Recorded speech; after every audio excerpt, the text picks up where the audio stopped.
Broad Canvases by Nigel Baldwin, with Sue Johnston as Dee Mitchell.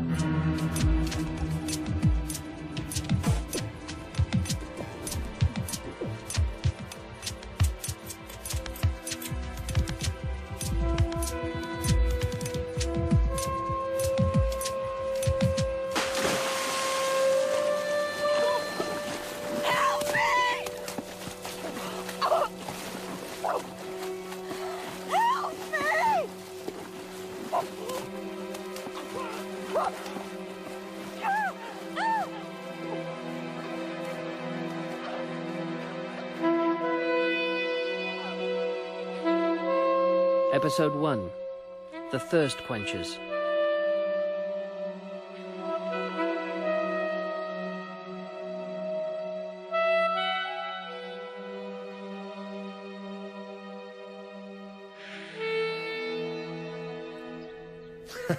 We're called flankers these days, Miss Mitchell. Did I hear you right, Gareth? You did say flankers. What's that, rhyming slang? You are? In the old days they were called wing forwards, though, weren't they? Oh, still take no notice, I'm a girlie. I know nothing about the game. More coffee? No tart. Right, well, I think I've got enough. Already? Just about. New cap for Wales is not my idea of a major story. Sorry. Oh, I know, you're a serious reporter. Oh, now, was that sarcastic? No, you got famous 3 years ago. Oh, don't start. Yeah, that genetically engineered virus escaped from those labs and started killing kids. You remember that? Oh, who doesn't? The Red Valley virus. Yeah, well, I got a lot of hassle for that. Certain interests didn't want it to come to light. Made you a name. Did it? You could be working for an important newspaper in London. Oh, been there, done that. Sport's not that interesting for you then, is it? Gareth, you're a new rugby international. It doesn't matter whether I am interested. It's the readers who are important. And most human beings with testosterone think sport should take precedence over Armageddon. Who? Never mind. Right, let's see. Quickly, domestic angle. Married, or have you got a girlfriend, Gareth? What? A simple question. Do you have a girlfriend? Why do you want to know? Well, it's for the article. I'm not proposing. I'm old enough to be your great-grandmother, and I'm only interested in boys who've reached puberty. Yeah, very good. So, do you have a woman? Oh, no, I'm without at the present time. Oh, without at the present time. Quote. Footloose and fancy-free, eh? Well, that'll do. Thank you for your time, Mr. Richards. Fancy you remembering the Red Valley virus. Dee, the kid just remembered that you'd uncovered the Red Valley virus. So what? Don't be so paranoid. Don't call me paranoid, Jarvis. While I'm doing that interview, you tell me a bloke walks into the offices wanting to speak to the reporter who broke the Red Valley virus story 3 years ago. So, it's coincidence. My life was threatened when I was on that story. People were killed because of what they knew. So please, don't call me paranoid. And will you sit still? How'd you expect me to paint you when you're wriggling around like a little kid who wants to go to the toilet? Sorry, madam. Paranoia, Jarvis, in any case, is just a heightened state of awareness. So, what did you want? Who? This bloke who came into the office is asking for me. Oh, Trevor Massey, I don't know. I told him he wouldn't be in until tomorrow. He said he'd come back then and buy us lunch. Ooh, that sounds dangerous. Can't be a long boozy one, I'm afraid. I've got Max Kirby all afternoon. Kirby? Again? He's coming to Swansea rather frequently these days, isn't he? He does own the paper, Dee. He owns dozens of publications. He can't visit them all with this regularity. The last game in the Five Nations is on Saturday. So? So he's an ex-international himself. He played for England. They do the circuit. Besides, he's here with his friend, Conor O'Neill. Who? Conor O'Neill. Irish standoff in the 60s. Kirby and O'Neill used to play against each other. Am I supposed to be impressed? I was about 11. I can remember seeing them on the telly. Your reminiscences are bringing tears to my eyes. Bloody good players, Kirby and O'Neill. I went to a varsity match when they both played for Cambridge. Oh, do I care? Sit still. It's nearly 9 o'clock. Shouldn't we be in the pub? Your missus very kindly commissioned this painting because she felt sorry for me. I intend to be honourable and deliver before the millennium. It wasn't because she felt sorry for you, Dee. She thinks you're a good painter. I haven't sold a picture since I came back from Spain.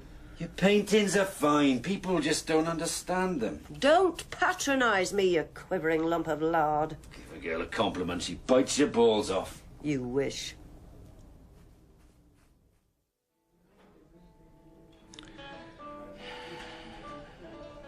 Maybe she's got something better to do. I'm sorry, Trevor. She's usually very professional, very reliable. Is she sensitive about the Red Valley virus tag? Somewhat. She did embarrass the government. Andrew, it made her famous. She doesn't care. She should be proud. It became a burden. There was so much flack she decided to leave the country. She gives a whole new meaning to the word paranoid. Don't you think she could help me in respect of Sarah? Possibly. I'm sorry, I'm so sorry. My car got a flat. Oh, Jarvis, you've got the disapproving expression of my old Latin teacher when he caught me and Martin Rogers in the chemistry lab, me fondling Martin's Bunsen burner. Trevor Massey, D.T. Mitchell. How do you do? How do you do? Oh, excuse me, a bit sweaty round the cleavage. Take no notice, Trevor. It's just her manner. Underneath, she's all charm. I'm sure. Actually, underneath, I'm all lingerie. Oh, is that wine? Thank you. I don't mind if I do. I think you already have. I went to the pub while the garage man changed the wheel. What do you expect me to do while I'm waiting? Go to an aerobics class? You've already eaten. Well, how bloody chivalrous of you. You are an hour late. Oh, beg pardon? So, is someone going to tell me what's occurring? Trevor came in this morning to look at some back copies of the journal. What for? Stories about her. Oh, he says taking a photo from his wallet and handing it to her like a perfect movie cliché. I think she looks familiar. Oh, it's about your age range, Jarvis. 12. 28, actually. I've seen her somewhere, I'm sure of it. Do you want to find her? Not exactly.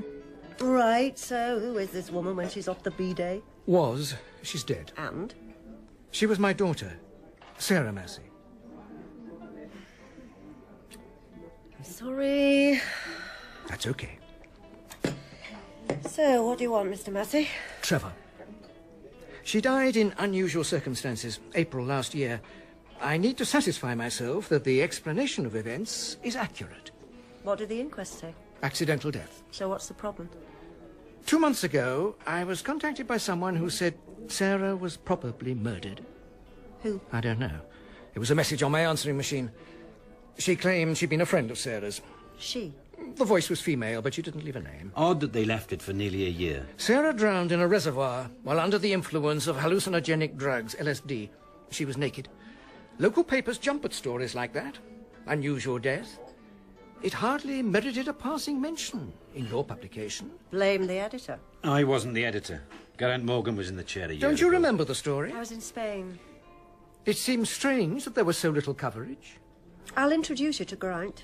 He's always in the Crown on a Friday night. Yeah, and he's always pissed as a pudding. You'll never get any sense out of him. Will you be there? I shall probably have to dine with Max Kirby. Talking of which... Trevor, I have to go. Our proprietor is down for the Five Nations. He likes to show his face and... Pretend he's interested. That's our employer you're maligning. Thanks for lunch, Trevor. See you around.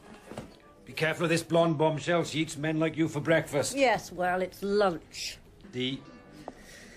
Fancy him sticking to mineral water.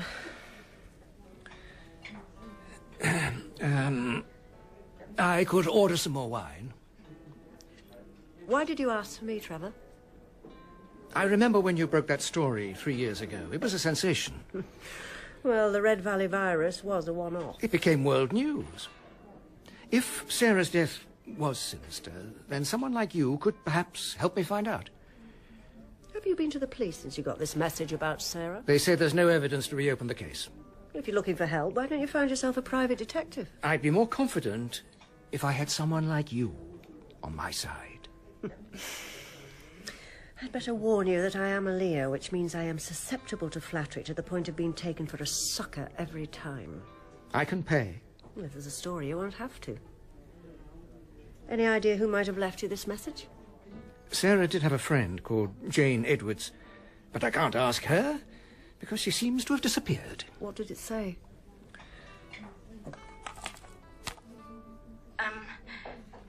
I'm a friend. I was a friend of Sarah's. I think you have the right to know that it was very probable that she was murdered.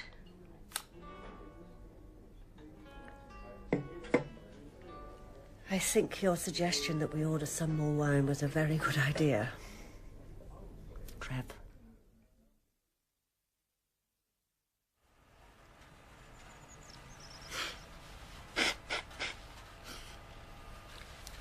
Are you all right?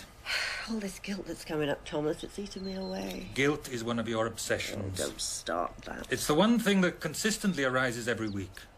You come back from Spain because you think you're getting somewhere with your paintings.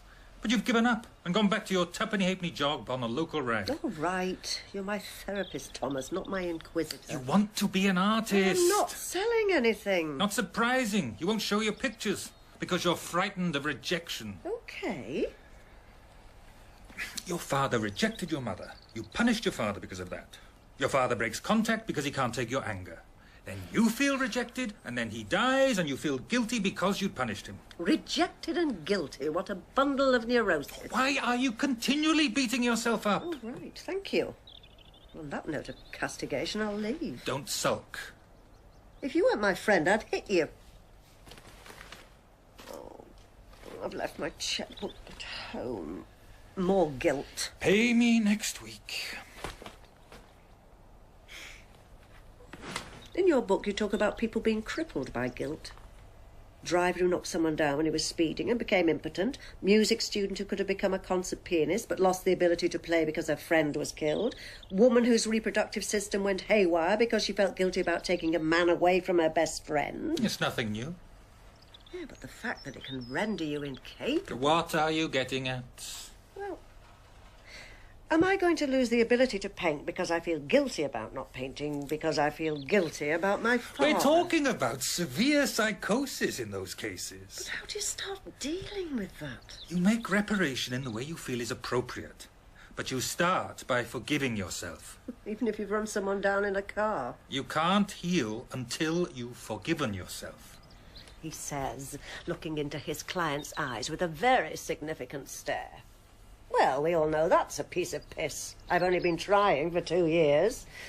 And with that throwaway line, she was gone. See you next week. I hope you're impressed that I've read your book before it's even been published. I am. So why didn't you say so? You wanted my approval? Do you ever stop being a therapist? Go and do some painting. Sorry, not tonight. Got an appointment in the Crown. Are you ever going to Do deal... not mention my drinking. Just because you've given up. I'm going to see my ex-editor and a man who needs to find out what happened to his daughter. Dee... And he's rather attractive. I know I'm frittering my life away, but I need to be needed. Don't worry. I do feel guilty about it.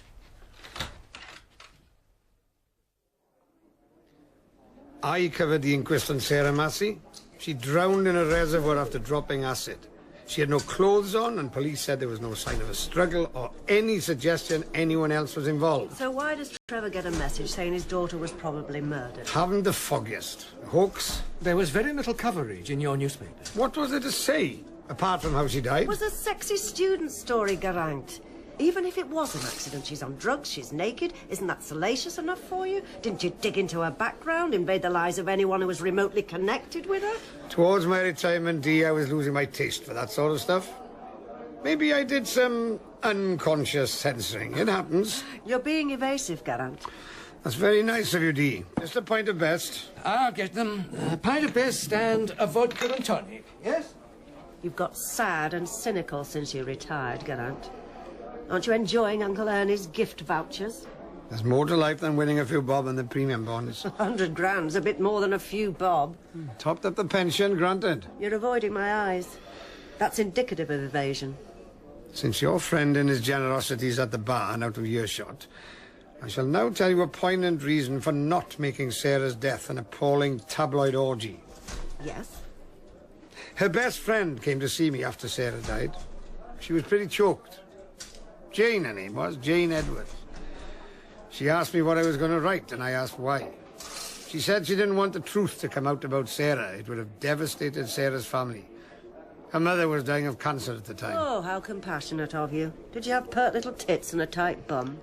According to Jane, the family thought Sarah was so upright, so proper. In reality, she was a junkie and an nymphomaniac. Jane thought it was bad enough that their daughter was dead without shattering their illusions. It's a lot for a family to handle. And you go all misty-eyed and comply. Just like that. It was a heartfelt request from a distraught girl. You don't cause upset without good reason.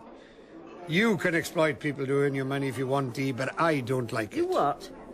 You exploited every female trainee who walked into our offices. They all had to fight you off. I hear even at your retirement party a woman with a grievance gate crashed and made a bit of a scene. Yeah, well, some silly tart making false accusations about me taking advantage of my profession. Oh, I do love the pejorative epithets you use to describe women. Some rubbish about me rogering a mother while out on a story. A complete fabrication, of course. Of course. Silly coward thrown booze all over me before she got turfed out. Because Geraint would never take advantage of anyone. Thus, when a friend of Sarah's asks you to play down a story, you acquiesce. That's right. You just rolled over and had your tummy tickled, did you, you big pussycat? Jane said that Sarah slept with a number of public figures, and it wouldn't be good for much of this to come to light. Why should someone you don't know offer that information? Sarah was a goer. Jane said there were even suggestions that she was screwing her boyfriend's father. Which boyfriend? I haven't a clue. Some of this could, of course, be disinformation to discredit Sarah. 2 pints of best and a vodka and tonic. Sorry, Trevor. That's all right. There's no disgrace in sexual activity, is there? There were rumours that Sarah was sleeping with a boyfriend's father? Rumours, that's all. She had wild flings with everyone, according to her friend. No offence, Trevor. Sort of woman that puts it about to get her own way. Oh, how non-judgmental of you, Geraint. Like someone else I know. Oh, piss off. Do you know which boyfriend? Would it have been Gareth Richards? What? Gareth Richards, rugby player, just won his first cap. I was interviewing him yesterday. Before she died, Sarah told me she was having a thing with Richards. I went to see him. He denied it. That's interesting. He got very nervous when I asked him about girlfriends. He's lying through his teeth.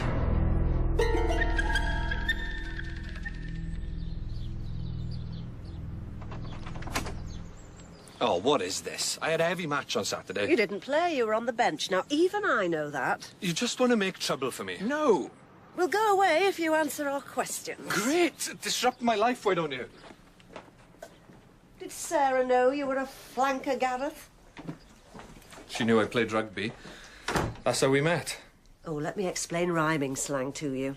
Oh, I get you. Sarcastic, is it? You denied having a relationship with my daughter. Why? I don't know what you keep going on about this for. All right.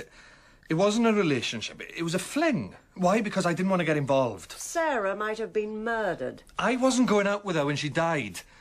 Look, any scandal, anything that be misinterpreted in the press, it could affect my career. I don't know anything, so... So you said you didn't have a thing with her? It was sex more than, you know, a proper relationship. So how long were you together, if I may use that term? 3 months, if that. How did you meet? In the club, in the bar after a game. She chatted me up, took me to bed. Instant gratification. Sorry, but she was as mercenary as that. You don't have to apologise. Mercenary? She used sex to get what she wanted. Which was? I don't know. Did you have an interest in your father? What do you mean? Was she sleeping with him? No. I mean, Sarah was a bit liberal, but come on. But she knew him? Yeah. I introduced them. They had common interests. Sarah was doing a postgrad degree in environmental studies, and Dad was chief executive of the Welsh Rivers Authority. Did your dad like her? Well, they got on all right.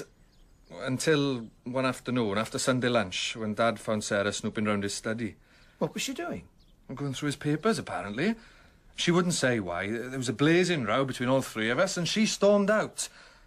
Look, Dad wouldn't have been sleeping with her. So she walked out. Did you see her again?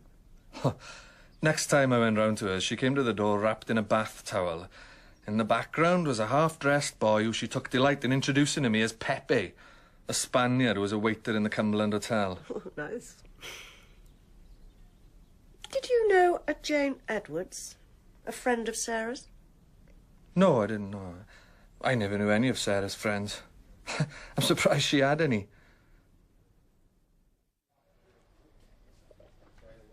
Yes, please. Same again.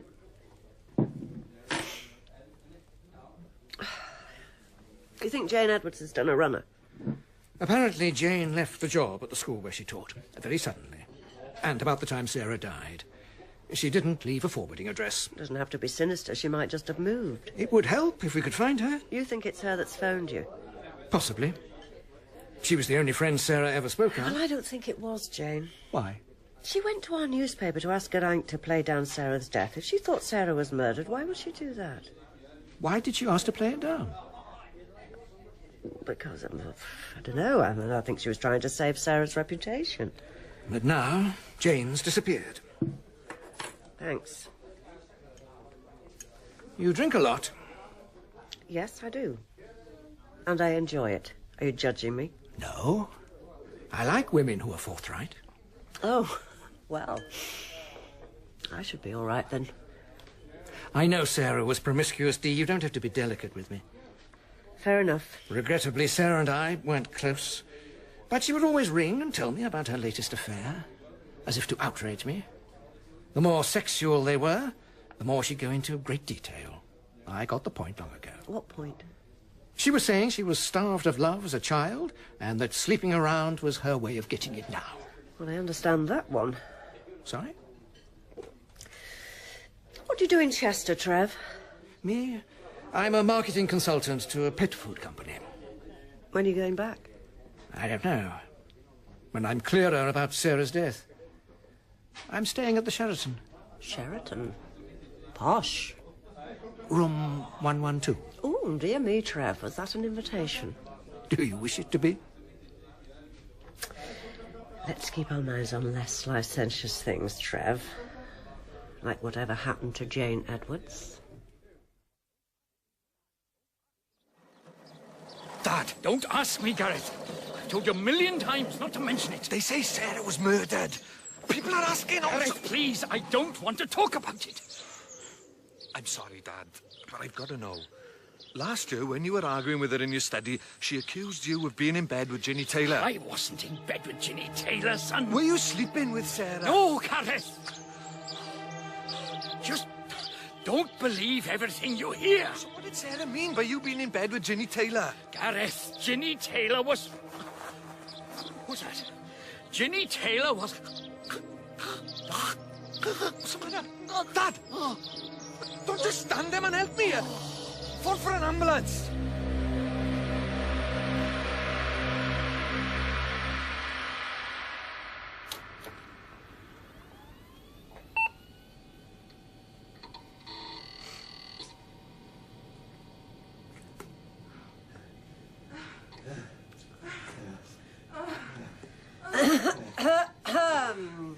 Doodly-doo-dee-doo-dee-doo-dee-doo-dee-doo-dee-doo.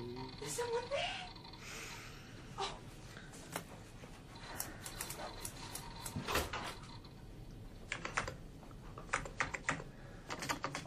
What are you doing here this time of night? I could ask you the same question, Jarvis. The CD-ROM. Couldn't it wait till the morning? Oh, tuck your shirt in, please. David Richards? Who's he? What's he got to do with the price of fish? He's a connection to Sarah Massey.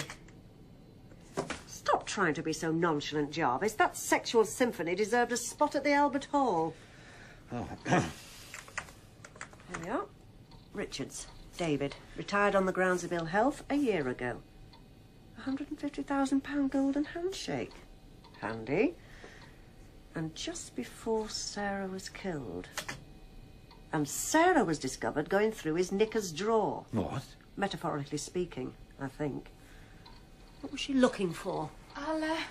I'll go then, Mr. Jarvis.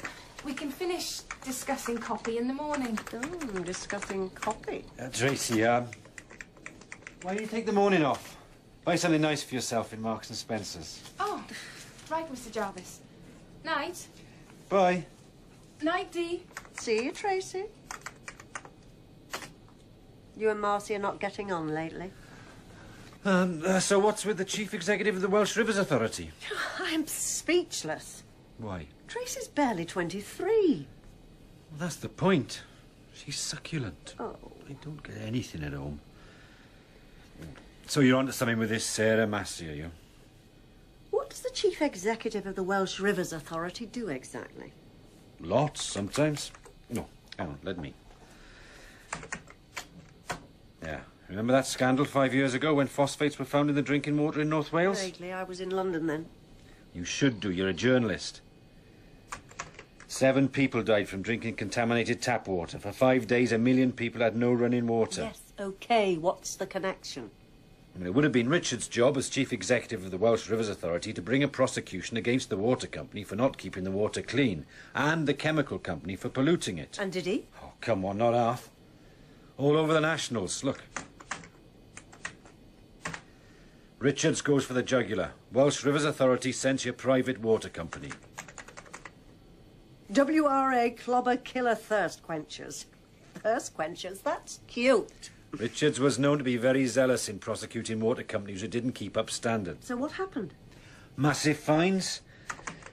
Carbochem, the company who dumped the fertiliser, went bust. Shares in North Wales Water plummeted. How very reassuring. I bet no one did time for manslaughter, though.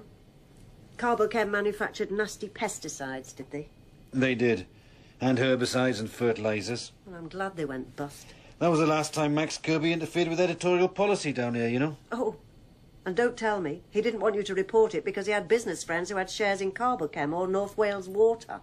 On the contrary, he wanted us to back Richards to the hilt. Editorial after editorial about how there should be no compromise in making sure our water is safe to drink. How very public-spirited. And now, I suppose, we have the cleanest water on the planet. We ran a campaign and it paid off. And Kirby encouraged it. Never got him his knighthood, though, did it? So, if David Richards was an upstanding knight-errant in his fight against contaminated water, what would have been Sarah Massey's interest in him? Sex? Oh, can't you think of anything else? She was an environmentalist. To get close to this guy, she has an affair with his son, Gareth. Well, that's sex. She drowned in a reservoir. Is that significant? Should it be? Water companies have reservoirs. 7:45. Far too late for anyone to ask me for a date. Mitchell? You what? When? Is he dead? I went round to see David Richards because I wanted to speak to him. I wanted to know what Sarah's interest in him was. I didn't get a chance. Gareth was already there, and he and his dad were having a massive row in the garden. And that's when David collapsed. Then he had a fatal heart attack in intensive care while you were on your way here. Poor old Gareth. Where is he? Having a good cry somewhere, I should imagine. Gareth thinks it was the row that killed him. Row about what, Trevor? Apparently, from what I overheard, it seems that Sarah had accused David Richards of being in bed with Ginny Taylor. What? The MP was before the election? She was Richards's constituency MP. Yeah, and mine. Are you saying David Richards and Ginny Taylor were having an affair? I don't know. It's gone midnight, well past Uncle Andy's bedtime. If there's another one Prime Minister in this country, then our ex-MP, Ginny Taylor, will be she. She's got to get a seat back first. Oh, she will. She only lost it by 22 votes. Or they'll find her a safe one somewhere else. Okay, so what? So she's ambitious. Oh, look, up until a year ago, Taylor was a Minister for the Environment. So it would stand to reason that her and Richards would work closely together, be in bed together, if you like. Oh, you mean we're not talking literally? Right, they were both dealing with the environment. You said Richards was renowned for prosecuting water companies who fell below acceptable standards.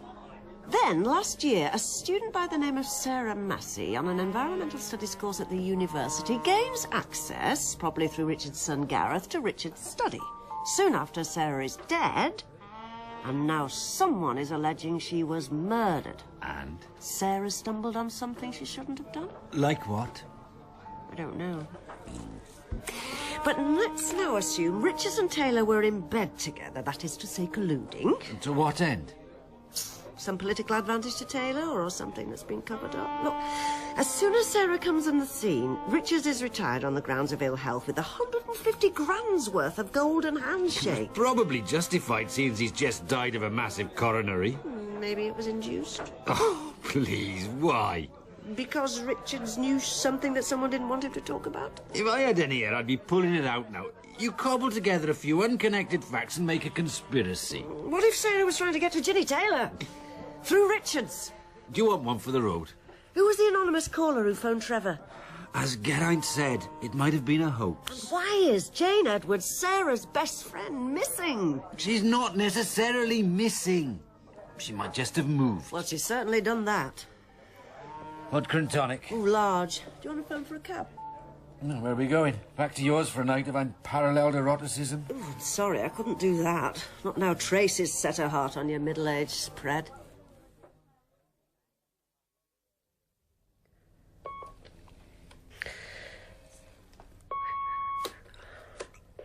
You ought to know that Sarah Massey made a tape of a conversation in a restaurant between David Richards and Ginny Taylor as they were having lunch.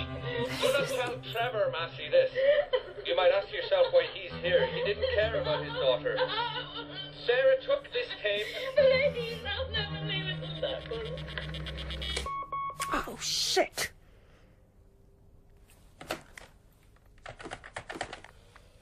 You were called yesterday at 23:47 hours. The caller withheld their number.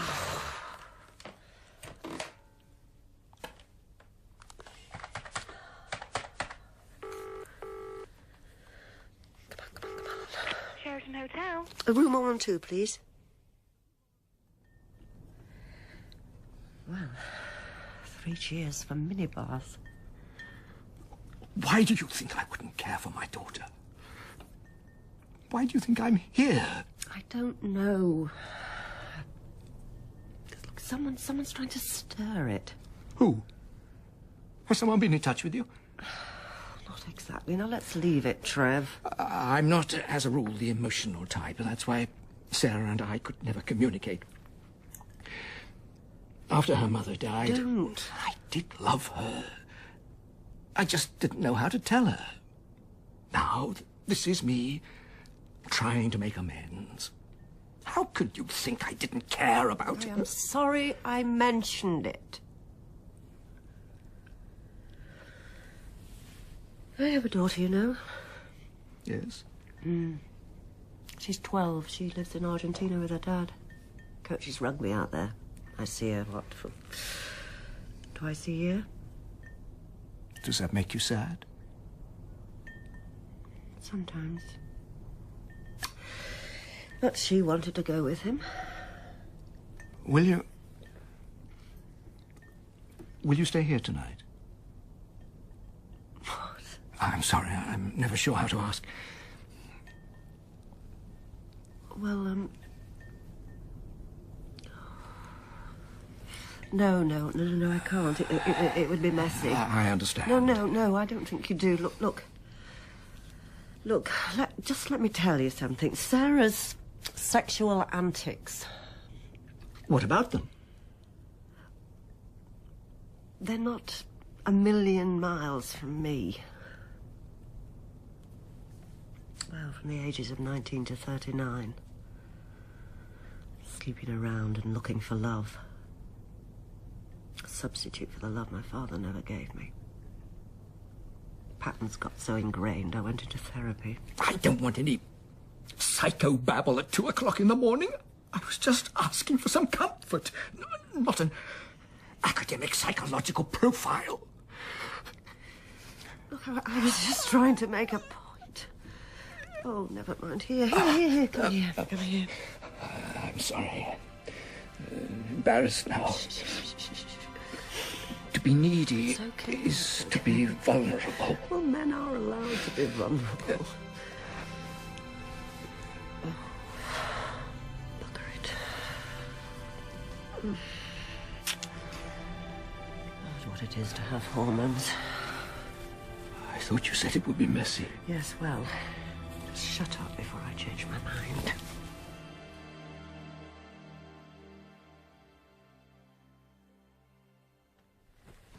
Oh.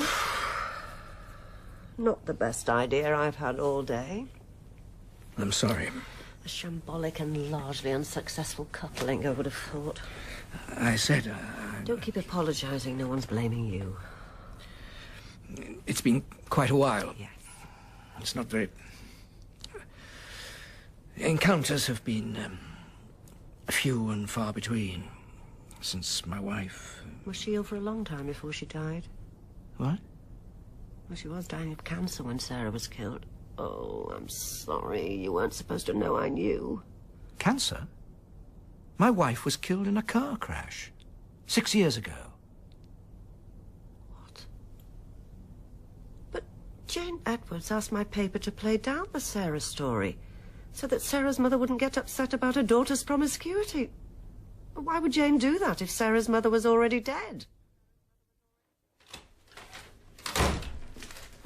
I'm accustomed to people knocking. Even my most senior reporter with a sexy pout and come to bed look in her eyes. Sorry, I forgot your office doubles as a knocking shop. Thanks for the invitation, but I got rather a lot of work to do. Jarvis, I have just been on to my friend Malcolm in London. And did the earth move? He's rather well informed about the world of business. Bully for him.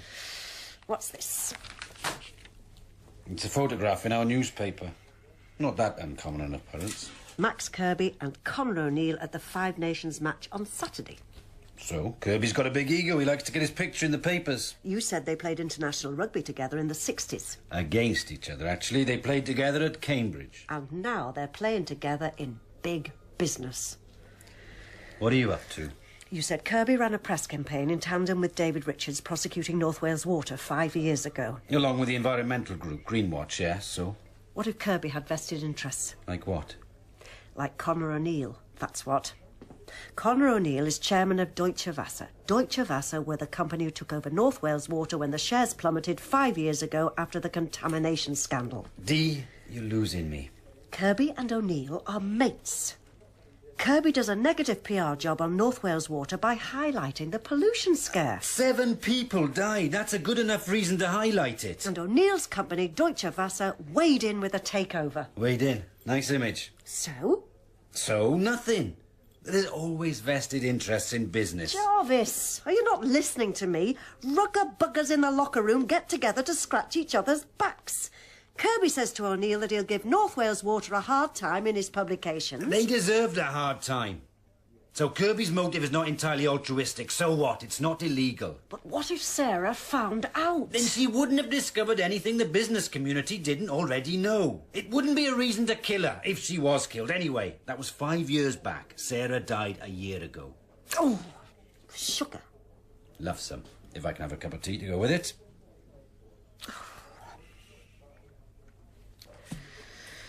Why did Sarah's death get so little coverage in our newspaper? We know why. Geraint told you. Oh, yeah. Because Jane Edwards asked him to protect Sarah's mother's feelings. Only Sarah's mother was already dead. What? Not now, Tracy. Mr. Jarvis's libido is on hold. I need him to have his brain in gear. I looked through the files like you asked, Mr. Jarvis. There is another story concerning a Sarah Massey. What's this? I got Tracy to do some research. Somehow I thought I'd try and wean you off your addiction to conspiracy theories by illustrating how mundane people's lives are as a rule. Sarah worked for Greenwatch before she did her PhD. Is that relevant? One of the more stunning stories of the decade. 3 years ago. All they need is the air that they breathe. Sarah Massey, 25 of Greenwatch, and friend Jane Edwards from the Welsh College of Music and Drama putting the old Holly song, The Air That I Breathe, to environmental use in the Arndales Centre in Swansea to highlight concerns about air pollution. October 21st, 1994. Oh, it's outrageous that people don't think before they drive their cars. People who pollute have to breathe the same air as everybody else. Oh, come off it, Tracy. The air's cleaner than it was. You're too young to remember real smog. You're wrong. The photochemical smog we have now is much more dangerous, and it's caused by the action of sunlight on nitrogen oxides and hydrocarbons, and the major sources of these chemicals are car exhausts. And if you knew what damage it was doing to your lungs, you'd get a bicycle and ditch your car. Only people are too selfish, aren't they? Stupidly. Yes, well... More people die of asthma today than ever before. People can find out these things if they can be bothered and adjust their lifestyles accordingly. Thank you very much, Tracy. Meanwhile, what relevance does this pathetic little press cutting have for me? It's got a picture of Sarah and her friend Jane, who you said you were looking for. I want to know where Jane Edwards is, not what she looks like. Why the hell would she tell Geraint she wanted to protect Sarah's mother when the mother was already dead? Has Geraint got a theory? Oh, he's in London. NUJ old boy's knees up or something. On another binge. His consumption has soared since he retired. He won't live long enough to enjoy his premium bond bonanza. You know Sarah Massey reminds me of? Oh, who, Tracy? A member of some dippy all-girl pop group featured in the latest edition of Jackie? No. Mr. Jarvis just mentioned Mr. Morgan, and that made me think of his retirement party. What are you on? Sarah looks like the girl who gate-crashed Mr. Morgan's do and threw a drink all over him. You what? I was standing right behind him. I knew she looked familiar. Have you got that photo Trevor gave you? Voila. She looks younger than her years. I thought the girl at the party was about 20. Are you sure it was Sarah? Pretty sure. There's something different about her. Her hair was different.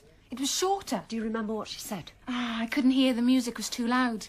He said she accused him of sleeping with her mother. He was killed years before. Crap. Andy, when did Geraint win the premium bonds? My birthday. I'll never forget that. My birthday and he hits the jackpot. Lucky sod. You're on the cusp, aren't you? Pisces and Aries? Oh, don't go all astrological on me. You are, though. So? It's strange. What is?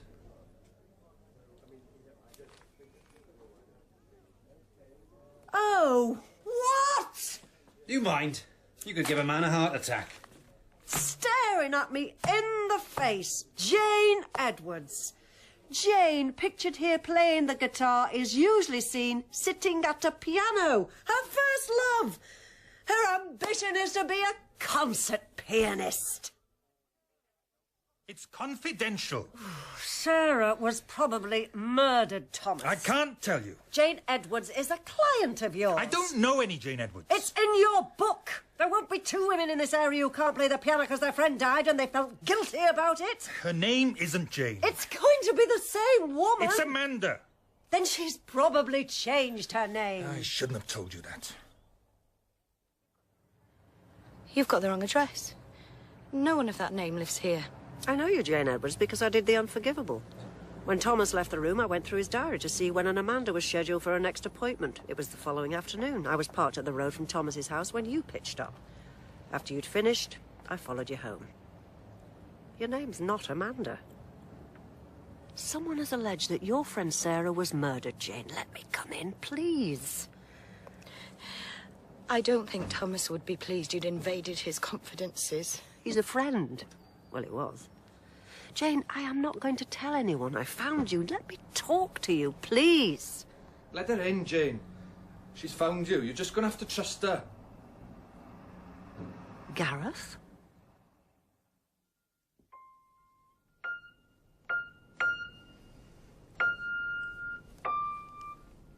Must be something to own a baby grand.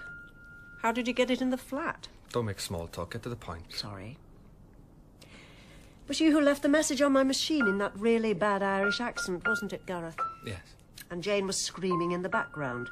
You wanted me to know about this tape recording, but you had to do it anonymously. Otherwise, I would have asked how you knew. And that would have been awkward because Jane told you.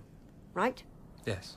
And you didn't want Jane's whereabouts revealed. Look, can you leave that piano alone? Oh, 1,000 pardons. Why tell me at all, Gareth? Dad was dead. He didn't need protecting anymore. Protecting? Sarah said something to Dad a year ago that really shocked him. What? He wouldn't say. But I think he'd been compromised.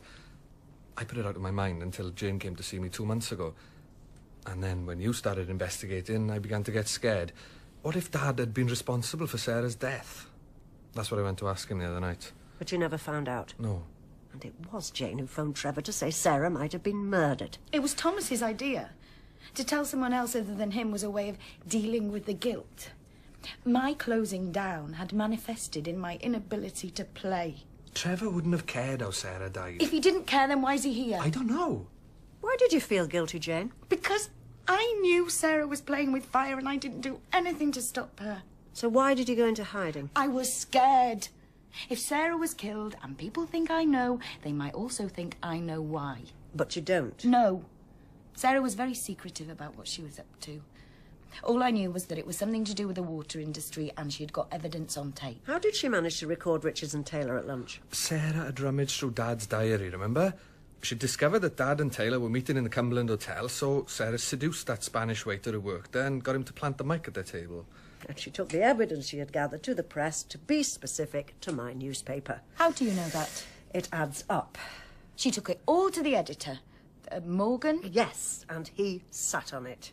10 days went by and Sarah hadn't heard anything, and he wasn't returning a call. So she went round there in person and found herself in the middle of his retirement party. She wanted her documents back.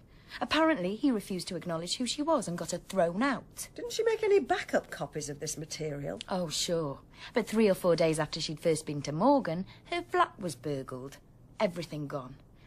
When Morgan didn't publish, she put 2 and 2 together, but she couldn't prove anything, and the police weren't interested. 2 days after she gate-crashed that party, she was dead. Jane, presumably you didn't ask Morgan to play down Sarah's death to protect her mother, did you? What? Why would I? Sarah's mother was killed in a car crash 5 years before. That was one of the reasons Sarah hated her father so much. He was driving. She blamed him for it.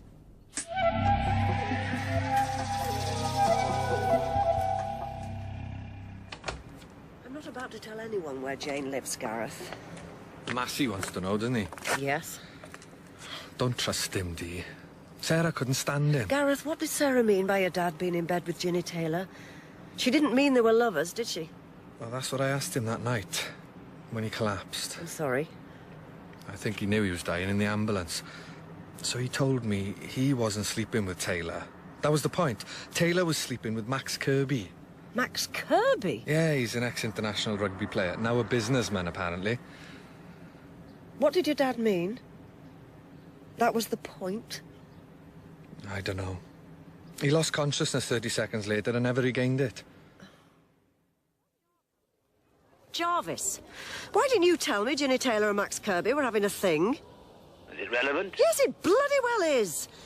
Somehow Taylor is implicated. She does deals with David Richards. Meanwhile, her lover Max Kirby has a friend who's chairman of Deutsche Wasser. I mean, this gets more sordid by the minute. I'm tired of your conspiracy theories, Dee. Now, will you get back into the office and do some work? Jarvis, is there anything else you know that you're not telling me? I don't know what you're talking about. Look, Dee, have you got any evidence of anything? Yes, I've got evidence that Sarah Massey took what she discovered to... Evidence that you did what? Dee. Nothing. Have you got anything concrete at all? No, Jarvis, no, you're right. I'm speculating. I've got nothing concrete. I've hit a dead end. It's frustrating. Sugar!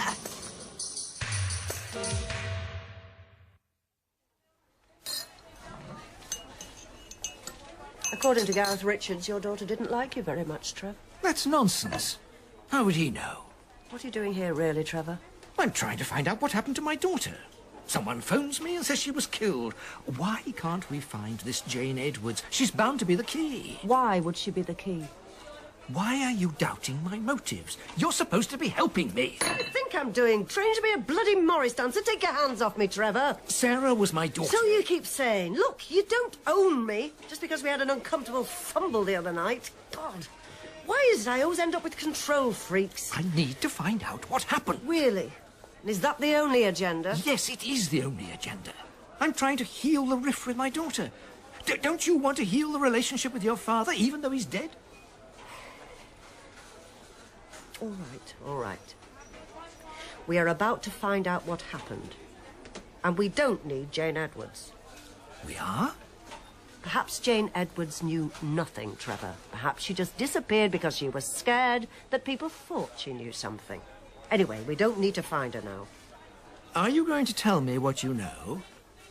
Ever heard of a Conor O'Neill, Trevor? An Irish rugby international in the 60s? I don't remember. Presently chairman of a company called Deutsche Wasser and a great mate of Max Kirby's, also an ex-rugby international. Rugger buggers all.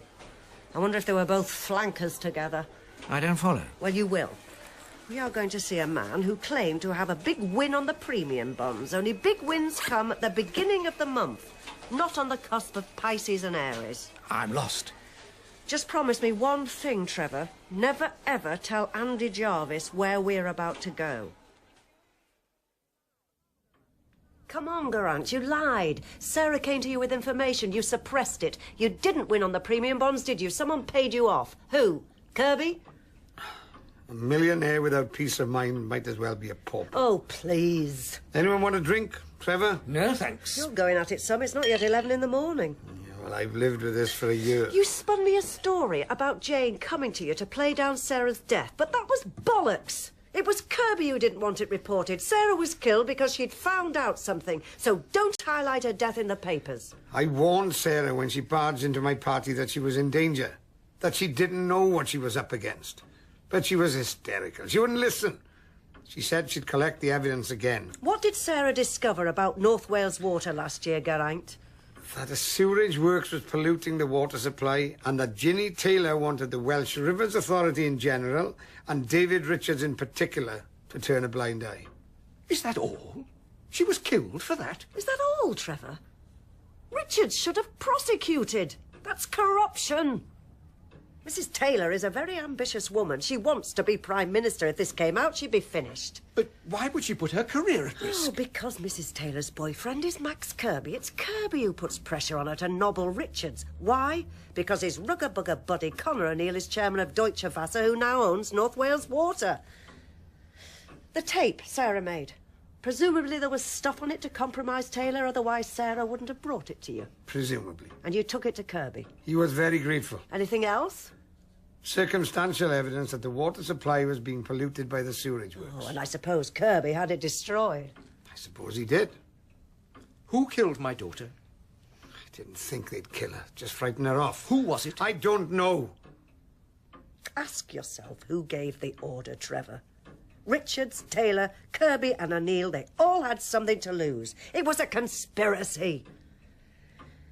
You will never know who actually killed her. I don't understand why Sarah came to you with this material. It was the obvious place to come. 5 years ago, we championed the consumers' rights and ran a campaign against North Wales Water. As far as she was concerned, we would again. We were the good guys. Sarah may have been passionate, but she was naive. She wouldn't have known that Kirby was proprietor of the Journal, let alone that he now had a direct financial interest in the water company. Now you're going to tip the wink to Kirby again, only this time it's me on his tail. You haven't got a story. It's conjecture. And no, I'm not. I only have one soul to sell, and I've done that. I think you should go to the police with this. Do you? What do you think they're going to do? There's no evidence. Did Sarah say anyone else was involved? Any other companies or anything? Why are you asking that, Trevor? What is it, Mr. Massey? I just want to be clear, that's all. It couldn't be clearer. Deutsche Wasser need to be protected from bad PR. Kirby gets his lover, an ambitious politician, to corrupt a civil servant to cover it all up, and no one else was involved. You're responsible for Sarah's death, Geraint. You know that. You mean I took the 30 pieces of silver? Well, yes. But Sarah was hardly the Nazarene. Jumped up, cocksure egomaniac, threatening all and sundry. You want to bad-mouth powerful organisations, you pay the consequences. Had she not been nosing about, and had she heeded my warnings about the danger she was in if she carried on, she could have been safely tucked under a duvet even now. Ask not for whom the bell tolls. It tolls for thee.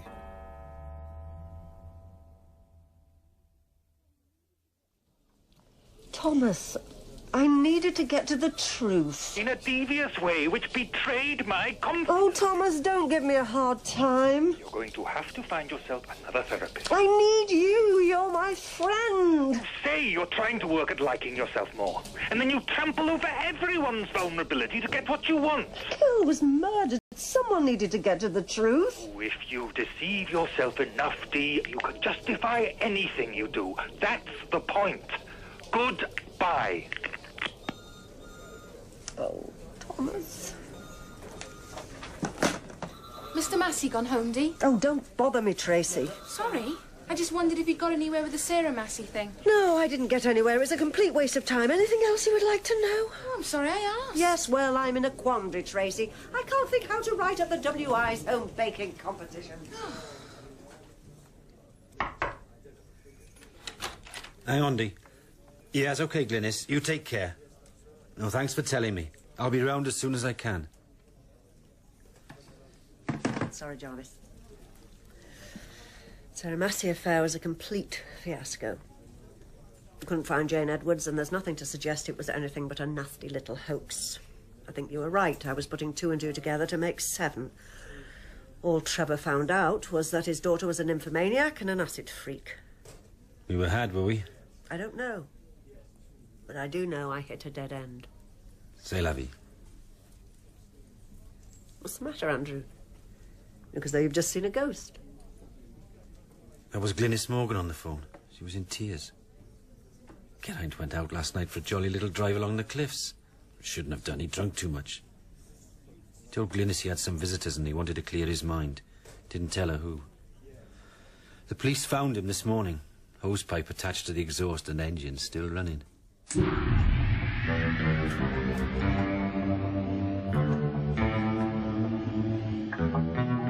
In Broad Canvases, Dee was played by Sue Johnston and Jarvis by Martin Troakes.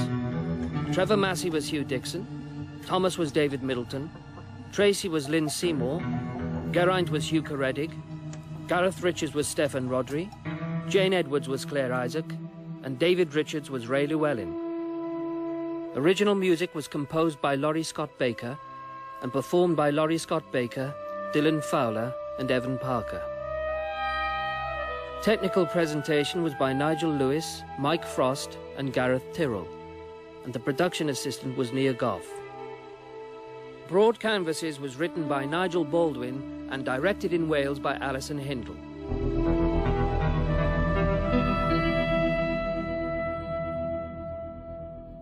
And the investigation into the contamination of drinking water continues tomorrow at the same time, when the inventor of a non-chemical system of boosting crop growth has his reputation smeared.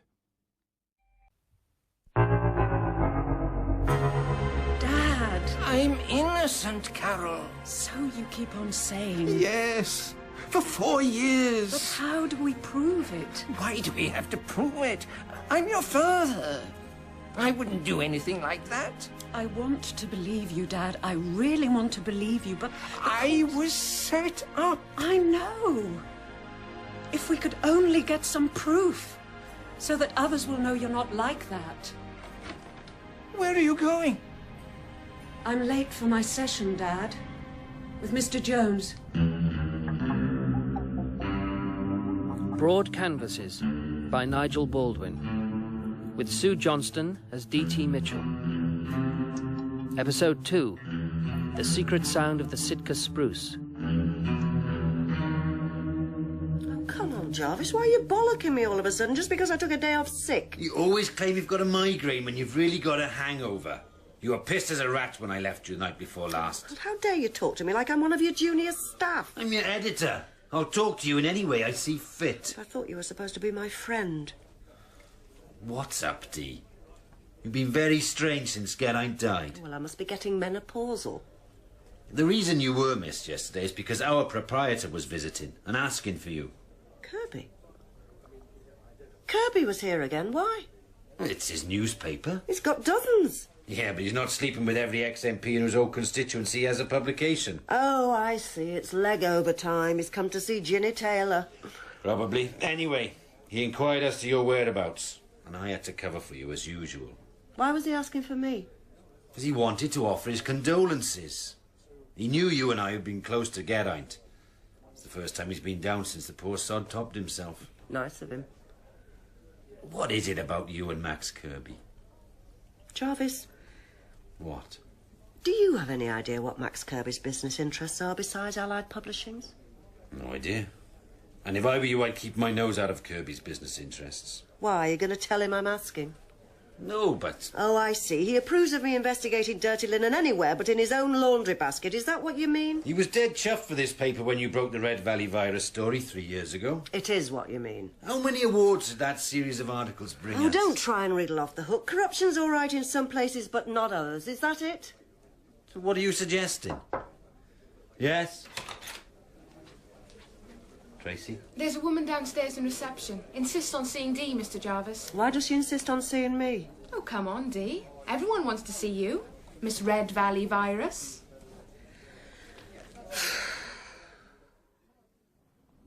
Carol Henderson? Yes. Dee Mitchell. I know. You do? I saw you on the telly. Really? Red Valley Virus. Oh, that was 3 years ago. I've seen you around Swansea since. I see. So, what can I do for you? You were very brave to break that story. Yes. I thought you would probably understand. Understand what? It's rather personal. I'll keep my voice down. And confidential. If it's confidential, don't tell a journalist. And a bit sinister. Oh, right. I wonder if I might buy you a drink. Now, there's an offer any girl in her right mind would find difficult to refuse.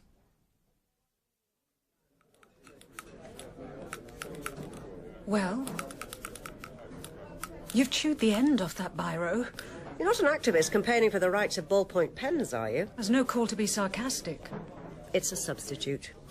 Ever since I quit smoking.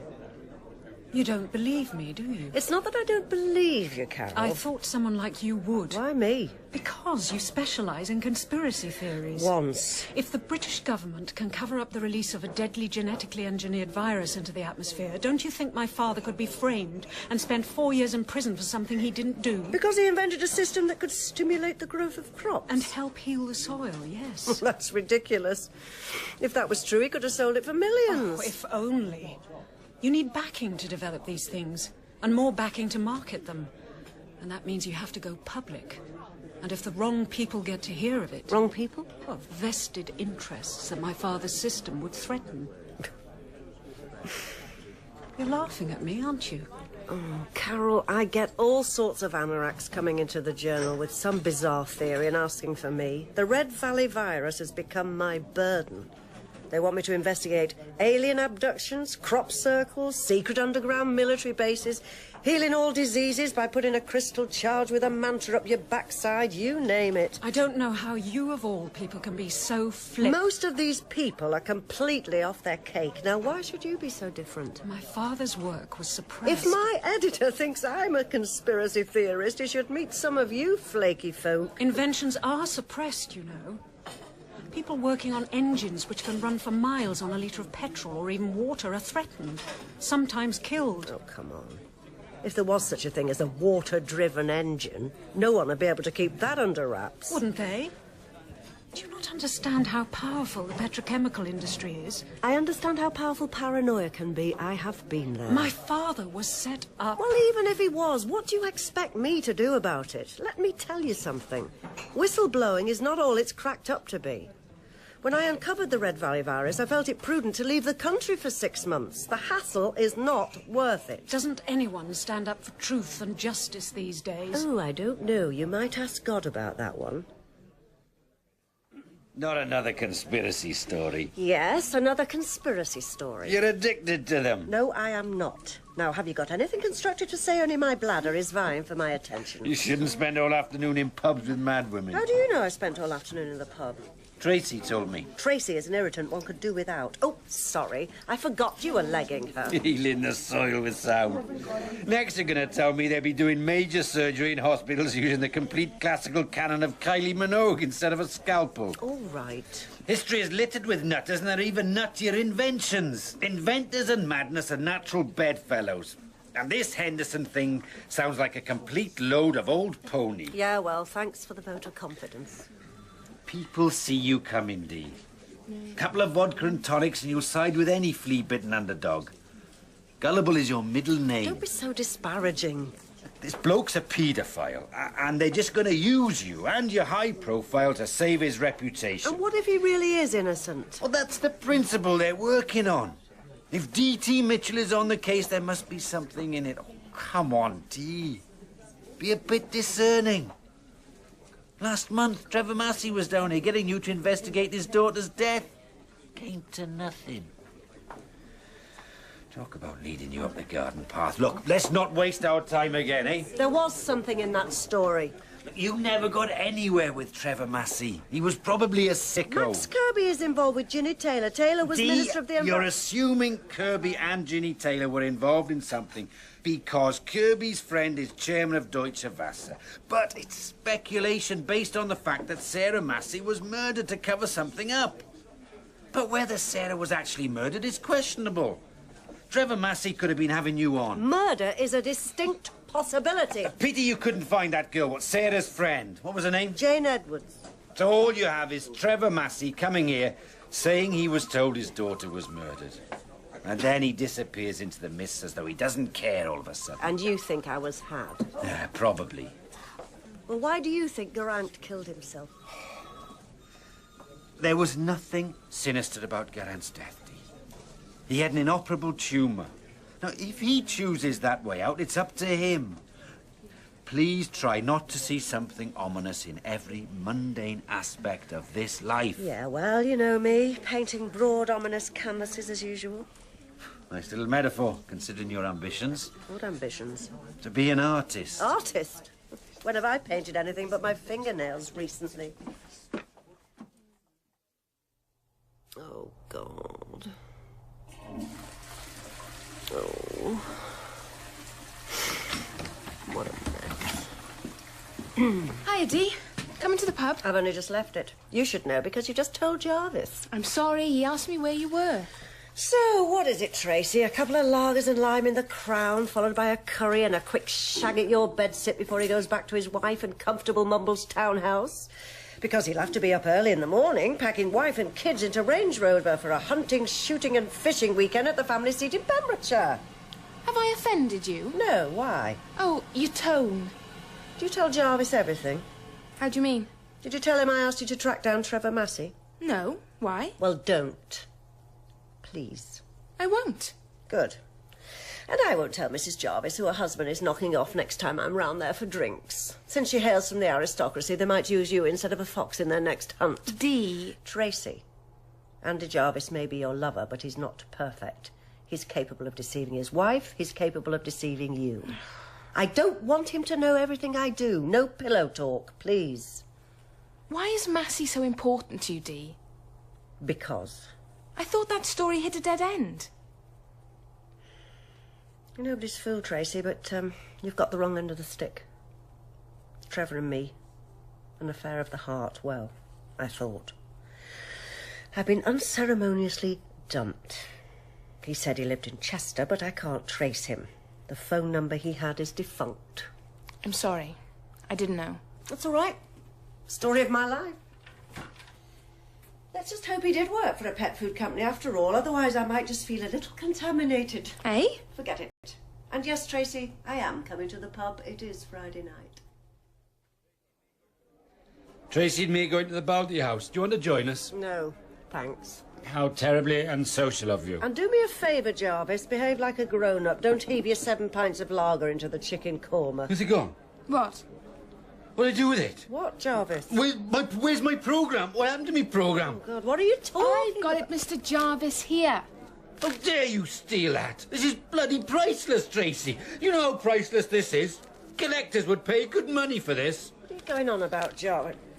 Oh, it's a programme for a rugby match. Not just any old programme. Varsity match, 1962.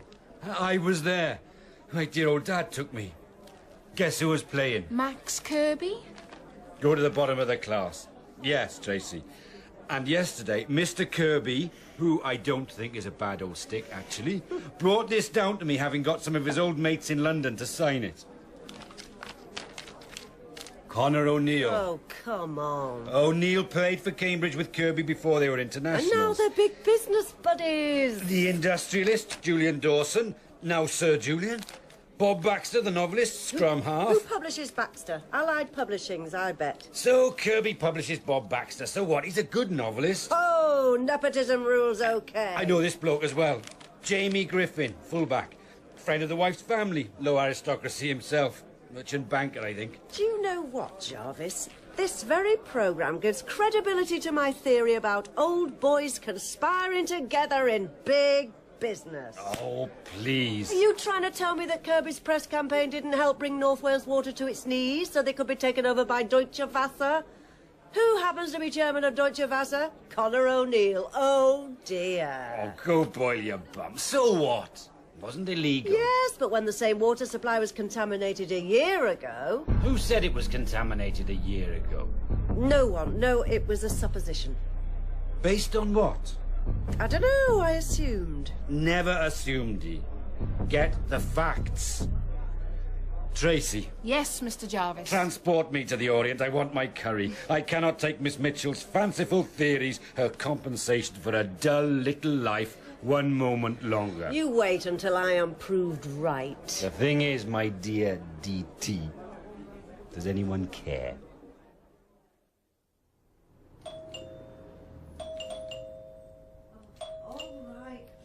Hell, it's 9 o'clock on a Saturday morning. If the world's about to end, let me sleep through it. Oh, what do you want? I appeal to your heart, Miss Mitchell. This is my father, Alan. I wanted you to see what a broken man he was. He's 59 and he looks 75. Carol, please. We need your help. How did you get my address? Someone gave it to me. Who? Why don't you at least hear his story? Look, I had rather a lot to drink yesterday and I'm not We shouldn't feeling very well. disturb the lady, Carol. Please let me go home. Hold on, Dad. Miss Mitchell, I heard you were a crusader. Who told you that? This is a waste of time, Carol. She doesn't want to know. Dad, wait! My father invented a system of biodynamic farming that had the potential to do away with pesticides and chemical fertilizers on our food. That has huge implications for the petrochemical industry. It's not in their interests for my dad's work to become public. And so he was nobbled, okay. And once he was in prison, there was an arson attack at his workshops. They burnt to the ground. A lifetime's work destroyed. Oh, I see. So very conveniently, you've got nothing to show me. There's no evidence that your father's system existed. You could be taking me for a ride. A fantasy, like water-driven engines. The fact is, if these things existed, we would have heard of them. How do you know? What do you know? You think everything there is to be found out comes from your newspapers and the media in general. Can't you see that the very industry you work in conspires to suppress information or disseminates misinformation? I do not need this first thing on a Saturday morning. I am dehydrated. You people are so arrogant. You think you know everything. So therefore anything outside your frame of reference, like my dad's system or water-driven engines, can't possibly exist. Like the Americas never existed until Columbus landed there in the 15th century. Vespucci. I'll think you'll find it was Amerigo Vespucci. Hence the name. Americas. Now, I've indulged you enough. I need to move my bowels. I'm really disappointed. Thomas Jones said you had integrity, that you were driven. Thomas? What's Thomas got to do with it? He's the one who gave me your address. Raspberry tea, okay? Fine, thank you.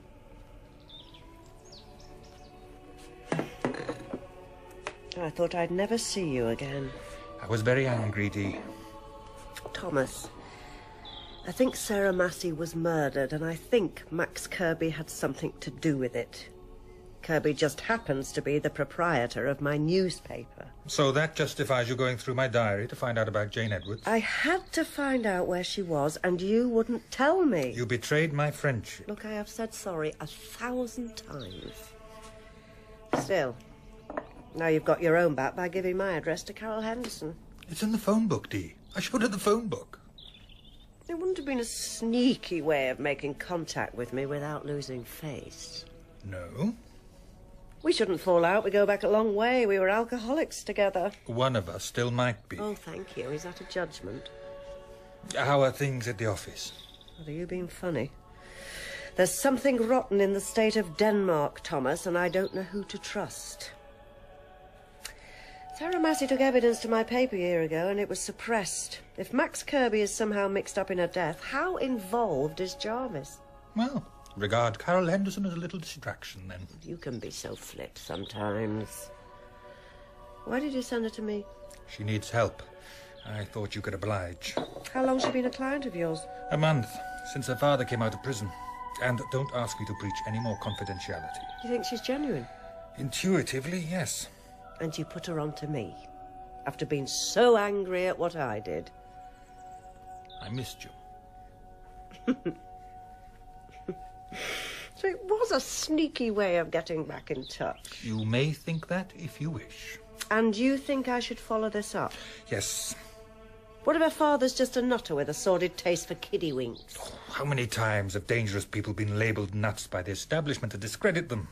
Particularly when vested interests are threatened. This is father-daughter stuff again, isn't it? Then you should be an expert, shouldn't you?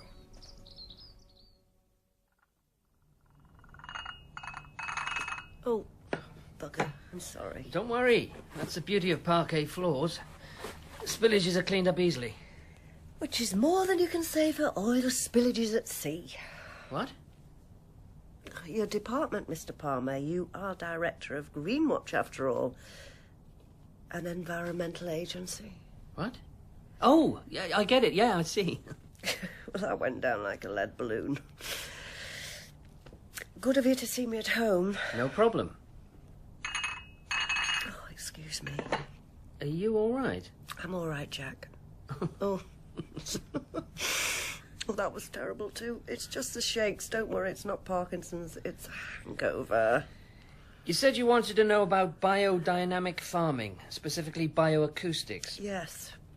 What is it, for starters? Well, I think the internet might be able to help you there. It must be lucrative working in the environmental field. This house is quite something. Hardly. This house was my parents'. They died a few years back. So, bolster my romantic notions, then. Greenwatch is a hand-to-mouth organisation, David fighting the Goliath of the multinationals with limited resources, bringing the public's attention to their horrible polluting ways. We are rather small. There's only me and a staff of 4. So who funds you? Oh, various sources. Subscription, interested parties, which should include everyone but doesn't. After all, everyone has to breathe the same air. You can't have the impact something like Greenpeace has. We're local. Grassroots, that's the point. Local environmental issues. There you are. Biodynamic farming. There's quite a lot of it. A scheme for healing sick and unfertile soils so that you can grow healthy plants, put forward originally in 1924 by Austrian scientist Rudolf Steiner. Wasn't Steiner supposed to be a bit of a weirdo? Oh, don't say that. I'm something of a fan. I'm sorry. Today's eccentrics are tomorrow's pioneers. This man, Henderson, he claims that he was helping the soil to heal by perfecting a system which uses sound to stimulate growth in crops. Now, is that feasible? I hope so. Intensive farming is killing the soil. If the soil's not healthy, how can the plants be, If the plants aren't, how can the animals that eat them be? And if the animals and plants aren't healthy, then how can we, who eat the plants and animals, be healthy? Yeah, bioacoustics. Apparently this bloke measures what nutrients a crop is missing and then translates the frequency of that nutrient into sound or something. Does sound a bit nutty. Once you can accept that all matter is vibration, then it's not so nutty. See, all vibrations have a frequency. Colour, light, X-rays and sound. The distinction is the rate at which they vibrate. See, sound is a lower frequency on longer waves, whereas gamma rays are a higher frequency on shorter waves. But how can you grow crops with it? Well, growth is a response to stimulus, right? Yeah, but sound doesn't contain nutrients. You can't eat the complete works of Pink Floyd. I'm giving my age away. We don't classify light as a food, but nothing grows without it. So it might not be a hoax. Why should it be? Any new idea will look muddled at first. It'll look crazy and incomplete. Edison found 1,000 ways not to make a light bulb work before he hit the jackpot. We take it for granted. Any new idea upsets the status quo and is considered unworkable. But if this system has such environmental benefits, why don't people put money into it? Oh, new inventions are often considered unscientific. For unscientific, read not in certain commercial interests. You mean it could be a threat? Environmental benefits rarely yield great profits. So Henderson's system could be perfectly valid? Sure. There is a theory that every living thing has its own individual sound. It's just that the frequencies aren't in the range of human hearing. Do you want me to print some of this off for you? Oh, it could be useful, thanks. You don't fancy a lunchtime tipple, I suppose? No, not exactly. Not the way I'm feeling. Anyway, I need to get back to Swansea. I'm supposed to be ill. Oh, I see. Well, I hope you didn't mind me asking. No, not at all. So, how long have you been an environmental campaigner then, Jack? 15 years. After a PhD in agricultural science, I joined Friends of the Earth, and I started Greenwatch 8 years ago. Oh, so you would have known Sarah. Who? Sarah Massey. She worked here about 5 years back. Oh, Sarah. Yeah. Do you know her? Not exactly. Oh, right. Only if you did, I'd say give her my regards. She left to do a PhD at Swansea. She was wild, Sarah. Very passionate about the environment. So, how did she crop up? There was a photo in a back issue of our paper, Campaign for Clean Air. That was some years back. I had cause to look her up. Pity that. What is? That you can't give her my regards. Yes, sorry. I can't.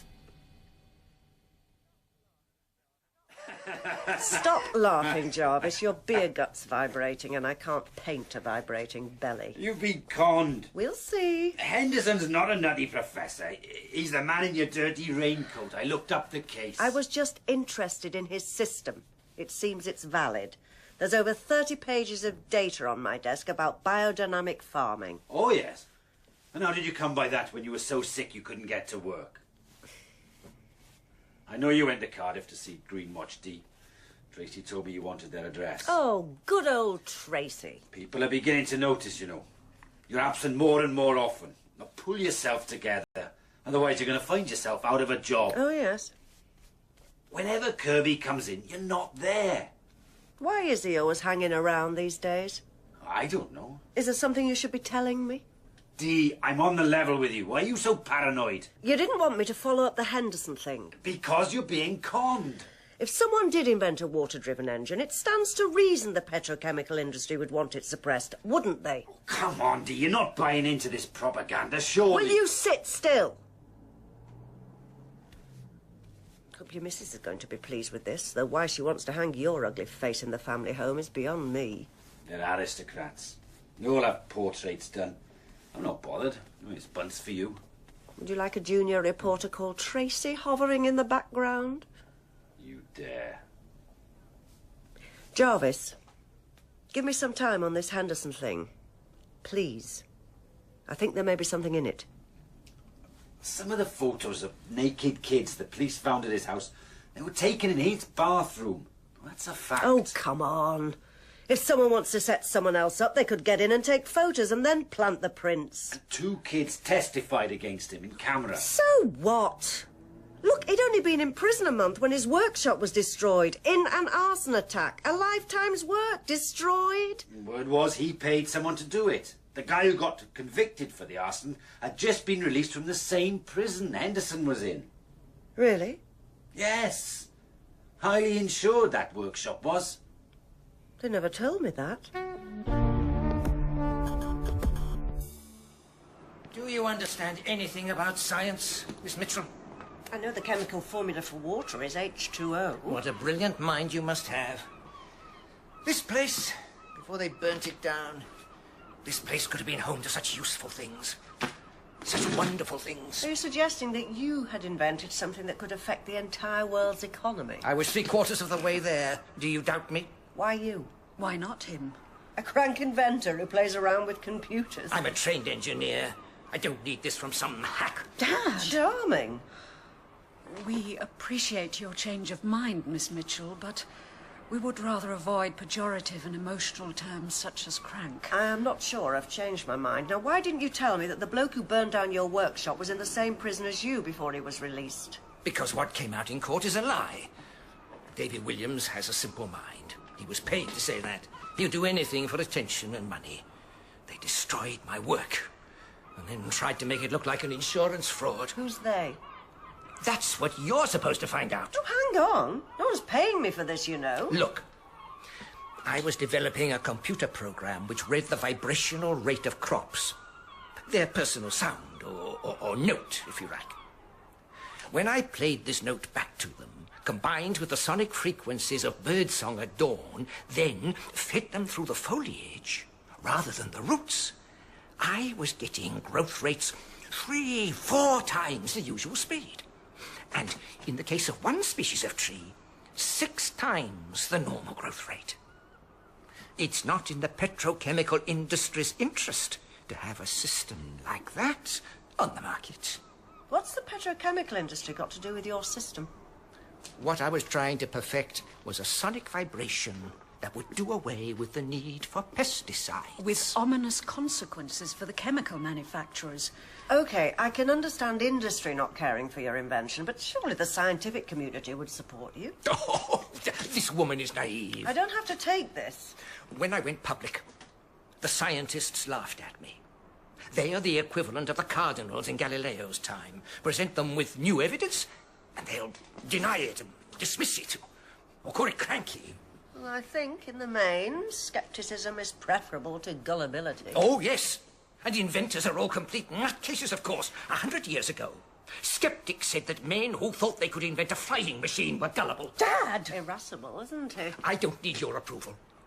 It wasn't me that came to you, it was my daughter. I know what the truth is. In my heart.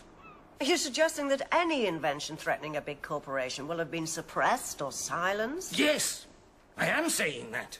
You're not naive enough to think that governments run countries, are you? Multinationals do that. If you use the word naive once again, I'm walking out of here. Please, Miss Mitchell. All right, Mr. Henderson. I can understand that someone might not want your invention to see the light of day. But whatever you claim, my hands are tied. You've got nothing to show me. You can't prove your system existed. Of course I've got nothing to show you. Look at this place. Nothing remains. No papers. Nothing. Surely if you've invented it once, you can remember how to do it. It took years. Years. And I have no money. We'll get someone to come in with you. I'm completely discredited. Haven't you got any evidence? I mean, you said you ran tests. If you haven't got any proof, how do I know you're not a complete con merchant? I don't want to start again. I can't beat these people. My father just wants his name cleared. That's all he has left. His name. You're not asking much, are you? I mean, you want a lot from me, and yet there is no evidence that this system ever worked or even existed. You've got to help me to help you. Tell her, Dad. Tell her what? I can't. Oh, sugar, why should I bother? Look, this man who claimed you paid him to burn down your workshop. Davy Williams. As if I'm going to burn down my most precious asset. Is he still in prison? Yes. Newport. Would he speak to me? Davy's a simple soul. He'd speak to anyone if he thought he'd get his name in the newspapers. Tell her, Dad. Tell her about Sean Morris, or I will. No, I promised I wouldn't. She could lose her job. Tell her if you're so keen to clear your name. Why should Miss Mitchell just take your word? Dad, please. For me, if not for yourself. I can't do anything unless I can get some corroboration on this. Dad. There's a forestry manager towards Carmarthen, Sean Morris. We set up the system in one small part of the estate. We worked together for 4 years. She knows the results we got. State your name for the tape, please. Oh, I'm not saying anything on tape. All right. Your name is Davy Williams, and you're doing 18 months for arson, is that right? Yeah. What did you set light to? Some workshop on the cliffs out of Bryn Tag. Did the owner of the workshop, Alan Henderson, pay you to do it? No. But that was my defence in court. Actually, I haven't got a clue who paid me, but it was a lot of money and it was worth doing time for. But I didn't say that. And contrary to what Alan Anderson told you, I'm not stupid and I don't want my name in the newspapers. Why do you want me to talk to this Sian Morris, Dee? Because you're an environmentalist, Jack, and you can ask the right questions. She was a bit cagey on the telephone, didn't want to talk to a journalist. I shall pretend to be your assistant. And a very attractive assistant you are, too. Oh, my. You're not one to give up at the first attempt, are you? Can you blame me? How come an environmentalist owns a car? Bit of a contradiction, isn't it? Have you tried public transport right here? Besides, we all have our contradictions, don't we, Dee? I suppose so. Though I don't want to know about mine. Ecology is damage limitation. Where there is man, there will be pollution. Henderson would claim that his system was damage limitation. Do you think he's genuine? It's not impossible. Davy Williams admits he was used to set up Henderson on charges of an insurance fraud. I spent some time resisting Carol's overtures, but I am a sucker for conspiracy theories. What's he like? He's an arrogant, rather unpleasant and very rude man. So why bother? Because I'm bloody-minded, because I'm intrigued, and because my editor, Andy Jarvis, thinks I'm being taken for a ride. I don't follow. Jarvis doesn't want me to pursue this. I wonder why. I don't know how much I can trust him.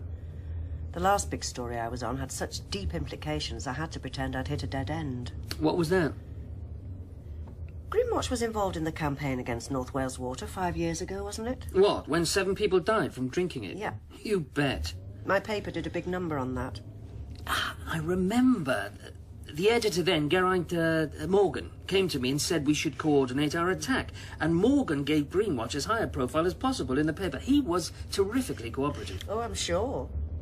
And you're aware that the campaign, plus the prosecution by the Welsh Rivers Authority, meant that a chemical company called Carbochem went bust and shares in North Wales Water plummeted to an all-time low. They deserve to. Well, guess who was one of the people to profit from the whole enterprise? Who? Max Kirby. Who's he? Proprietor of my newspaper. That's all right. He still exposed the contamination. Yeah, but not because he was public-spirited, because he was greedy. He wasn't too keen to expose contamination last year when a sewerage works allegedly polluted the water. I hadn't heard about this. It was suppressed. That was the story I was working on. And Kirby was the prime mover in that suppression. But keep it under your hat. I don't want him to know that I know. Should Greenwatch be investigating? I shouldn't bust a gut. The only person who could have provided any proof killed himself a month ago. My ex-editor, the very same Mr. Morgan. Alan promised he wouldn't tell anyone. He was reluctant, Sian, but he's in a bit of a tangle at the moment. No one is willing to testify that his system was effective. So why is Greenwatch interested? We're an environmental group. If Henderson has been vilified because he's invented a system that can benefit the environment, then people should know. And how are you going to get him to know, Mr. Palmer? Of course, it could be front-page news in every national newspaper and on every TV bulletin. Oh, who do you think owns the media? Philanthropists? So it has to be up to people like us at Greenwatch to make it public. Then you want to be careful that the Dirty Tricks campaign doesn't stitch you up, Mr. Palmer. What compromising material might the police find in your offices? Sian, what we want to know is, did Henderson's system work? You people could get yourselves a whole lot of trouble. Stick to saving the whale. Someone's got to stand up and be counted, Sian. Oh, all right. I'll tell you. Because I feel sorry for Alan. He was set up right and proper. But don't you go run into the press, mind. This is off the record. If I have journalists coming up here, I'll deny it. And I'll know you sent him. Okay, we give you our word. Well, when we started to get results, I went to my bosses and I dipped my toe in the water. Explained the principle of the system without mentioning Alan, or that we were already testing it. Well, they looked at me as if I was from Mars. They said it was ridiculous. They wouldn't even dream of trying out something like that. The concept was so unscientific as to be laughable. And if I wanted to keep my job, I should be supervising the estate in conventional ways. The conventional read chemical. So what did you do? We kept it quiet. We knew people weren't ready for this. Obviously, they still aren't. Henderson claimed that the growth rate in some crops increased fourfold. And the rest. Come by here. See that bunch of trees over there, on the rise? There? Yes. Spruce. Sitka spruce. They usually take 10 to 12 years to reach maturity. We got there in 2. The secret sound of the Sitka spruce. It's bloody ingenious. Do you still use the system? No. When he got some backers interested, he decided to dismantle everything so that no one would stumble on it accidentally, like. He went public? Well, not exactly public. He made it known in some scientific circles and he got ridiculed for his troubles. But he was running out of money and he needed financing. So we went looking for backers about 5 years ago. And that's when things went sour. He got commercial interest? Oh, yes. He was considering going into partnership with a company called Carbochem. But they went bust, and nothing came of it. I went to Carbochem, yes. I didn't tell you because I didn't think it was significant. They went bust. They can't give me backing if they went bust. Did they want to buy you out? Yes, but you don't understand. Dad, give her a chance, please. They manufacture chemicals. Why are they going to want your system? To steal a march on their rivals. Look, John Taylor... Who's he? He was chairman of Carbochem. His wife is the ex-MP, Ginny Taylor. Excuse me? When I went to Carbochem 5 years ago, I went to John Taylor personally. It would have been great PR for him to be interested in a system that was eco-friendly. Great PR for an MP with environmental interests to endorse it. But Carbochem went bust before any deal was negotiated. Ginny Taylor's mixed up in this? How do you mean? Did Ginny Taylor have something to do with these negotiations? Only in that she was married to Carbochem's chairman. And Carbochem wanted to buy you out? Yes, but I couldn't risk that. You sell something, they own the rights and can suppress it. I wanted a partnership. Why did you go to them? All inventors need backing, Miss Mitchell. Development costs are about 10 times the invention costs. And marketing costs are about 10 times development costs. But he won't sell outright. He just wants development money, and they can't shelve something he won't sell, so they discredit him and destroy his system. It was after Dad had gone to Carbochem that he was threatened. What sort of threats? That if I continued to develop my system, something unspecified could happen. Like what? Pah! I got an anonymous letter alleging that a few years before, Dad had been involved in in that stuff. Because I was still developing my system. You know what it was? 2 kids knocked on my door once. They'd kicked their ball into my back garden. I let them come in to get it. Before I knew it, a neighbour had told the police I'd had kids in my house. Rightly, they had to come and investigate. Nothing came of it, but mud sticks. Is that all? No, it's not all. But I can't bear to go through all this again. I'm sorry, but it's all been incredibly stressful. Yeah, but it wasn't the only evidence, surely. No. After the letter came the crucial incident. Which was? A parcel sent to him had allegedly got damaged at the sorting office. It was a couple of videos. Well, the post office played them back to see if they were all right. It was child pornography. They called the police. Where was it sent from? Oh, somewhere in Holland. It was a setup. The police came to his house. They found photos. Dad swore he'd never seen them. They'd been planted. Wasn't there conclusive evidence that they were taken in his house? Yes, but as Dad said, any expert worth their salt could do that while he was out. If your dad is such a threat to the petrochemical industry, why don't they just kill him? Well, someone would have to investigate the murder, whereas if he's a criminal, he's completely discredited anyway. And anyone who backed him would have rivals putting out the word that the backers were working with a child molester. No company would want that PR story to come out. Neat! So you believe us, then? I would say your case was looking extremely good, yes. Davy Williams backs your father's story, so does Sean Morris. Yep, you really have been the victims of dirty tricks. Black ops, as the CIA call it. But I can't publish this, Carol. I've no proof, which means it's libel. I understand. I thought he wanted to clear his name. He has done, Miss Mitchell. You believe him. That's good enough for me. What? Oh, bloody hell! Jarvis! I'm busy. What is this? Yeah, well, Allied Publishings are doing some rationalisation. Oh, really? And who else are they rationalising? Who else have they given notice to? You knew they were going to cut jobs? Not the senior reporter on this paper. Sorry, it's out of my hands. Why have I been sacked, Jarvis? Tell me, is this Kirby's doing? Central office, not necessarily Kirby. Oh, really? I'm his most famous reporter. I made a local newspaper known across Europe. You told Kirby, didn't you? You told him I was looking into this water thing. What I found out. Well, I thought you didn't find anything out. I thought you'd hit a dead end. And now I'm investigating the Henderson allegations. I get the sack. What did you tell him? I didn't tell Kirby anything. And why should Kirby care that you're covering this Henderson farrago? Henderson was going to go into partnership with Carbochem. Carbochem polluted the water supply 5 years ago. There's bound to be some dirty connection somewhere. So what's Kirby got to do with it? He's shafting the wife of the former chairman of Carbochem, and a year ago she held government office. You're paranoid. Don't call me paranoid. Look, I told you to pull your finger out. Twice Kirby's been here looking for you, and you haven't been around. Now, you've hardly been here for the last month. You phoned in sick with migraines, which I know are hangovers. Don't make judgments on me. Oh, look on the bright side. You can go and paint full-time. You always wanted to be Paul Gauguin in drag. Oh, thank you. Thank you, Jarvis. Thank you. What price, friendship? Yeah, well...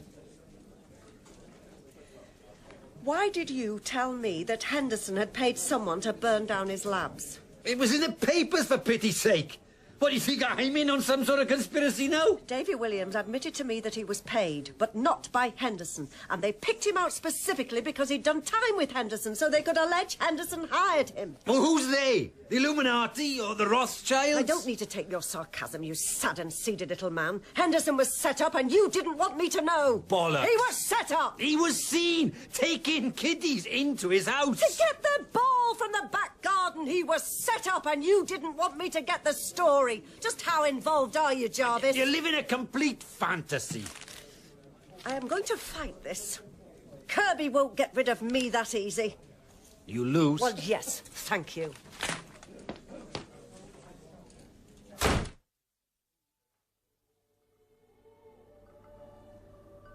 You can stay in the spare room if you like.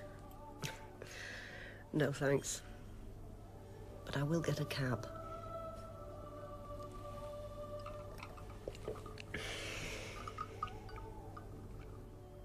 Jarvis is in on this conspiracy, Thomas. I can't believe it. You don't know for sure. And now I'm thinking I was wrong about why Sarah Massey was killed. What do you mean? I'd assumed that Sarah was killed because she knew an MP had bribed the Welsh Rivers Authority not to prosecute Deutsche Wasser last year. But what if it goes deeper? In what way?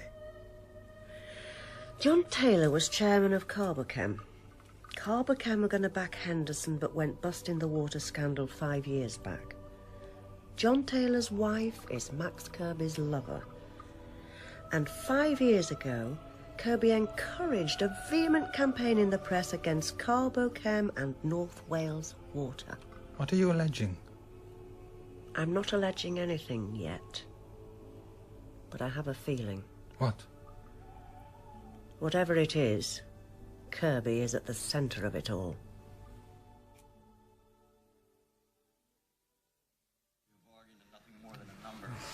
Shall we turn that thing off and we can do this in a more appropriate setting like my bedroom?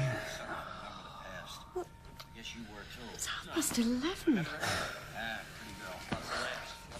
It's funny times to read the meter these days.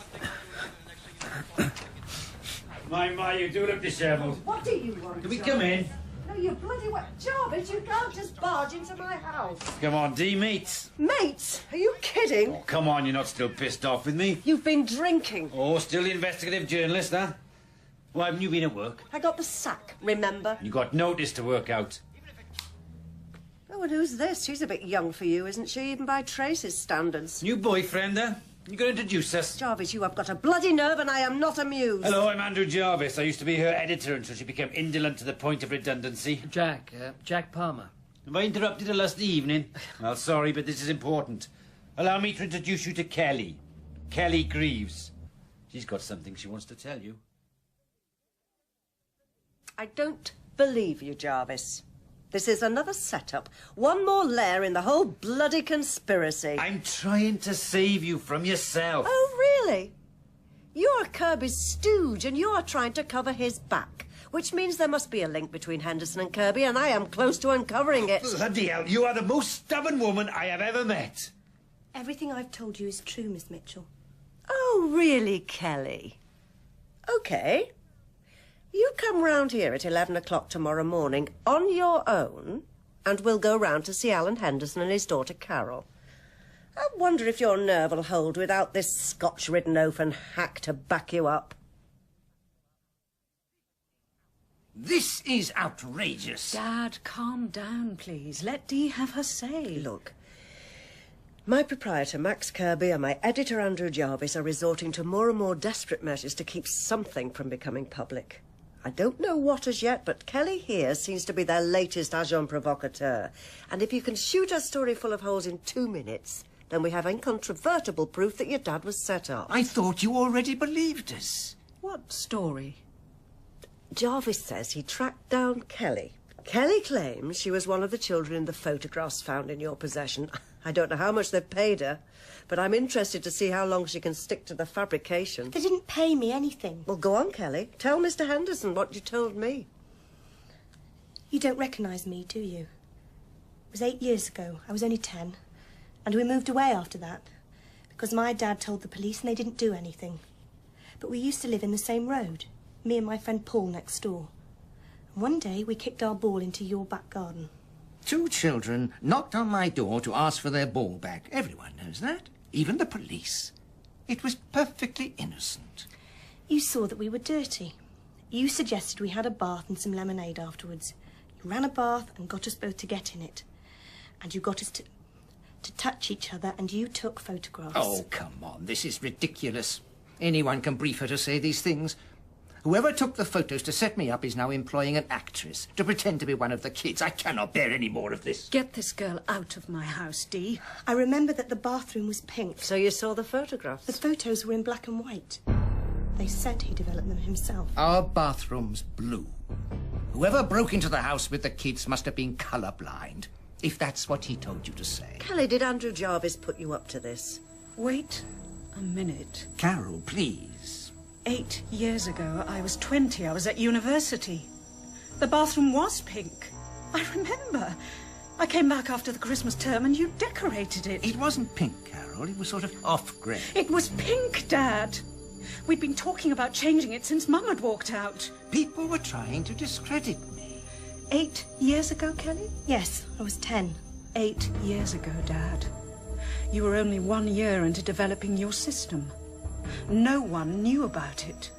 If they didn't know about it, why would they want to discredit you? No. You didn't start looking for backing until 5 years ago. There was me and Paul in the bath, and he was taking photos. This is a pack of lies. I told my dad. Dad went to the police, but they didn't find anything, so there was nothing they could do. And Paul said it wasn't true because he didn't want to get into trouble with his parents. No. No one knew about your system until 3 years later. When I was 13, the police came to our new house. They wanted to confirm that it was me and Paul in the photos. When she was 13. That was 5 years ago. Exactly when I started looking for backing.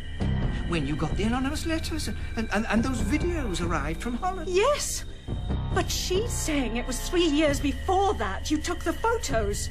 3 years before you went public with your system. And she was right. The bathroom was pink. It was all so innocent. I didn't hurt anyone.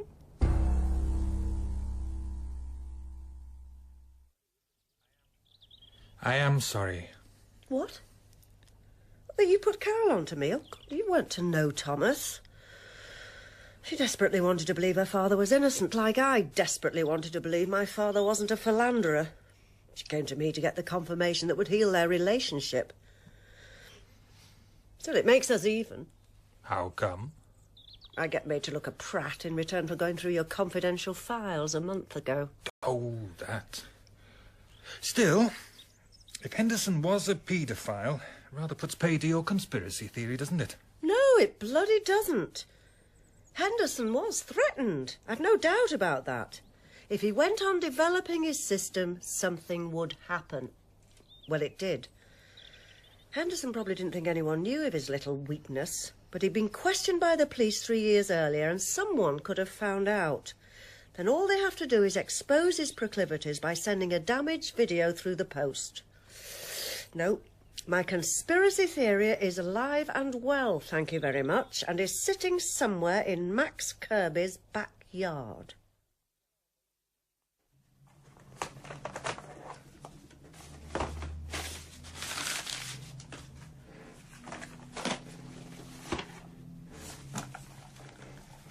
Morning, Dee. How are you? It's like the Marie Celeste in here, Tracy. Everybody's disappeared for lunch at the same time, have they? What a coincidence. Or is it that they're all embarrassed because I got the sack and they didn't want to be here when I came in to clear my desk? I don't know. Don't lie. I'm sorry you've left. Tracy, watch your step with Jarvis. He can't be trusted. Actually, he wanted me to give you a message. Oh, I see. He's avoiding me as well. What message? I don't know why, but he asked me to dig into Jack Palmer's background. The jealous, bald-headed little shite. Because I'm going out with him, that's why. And when I found out some stuff, he told me to tell you. Tell me what? Jack Palmer used to be married to Sarah Massey. What? When? Divorced 3 years ago, married 2 years before that. Bloody sodding friggin' bollocks! Do you want me to go? Oh, do what you like. And tell Jarvis thank you for the message.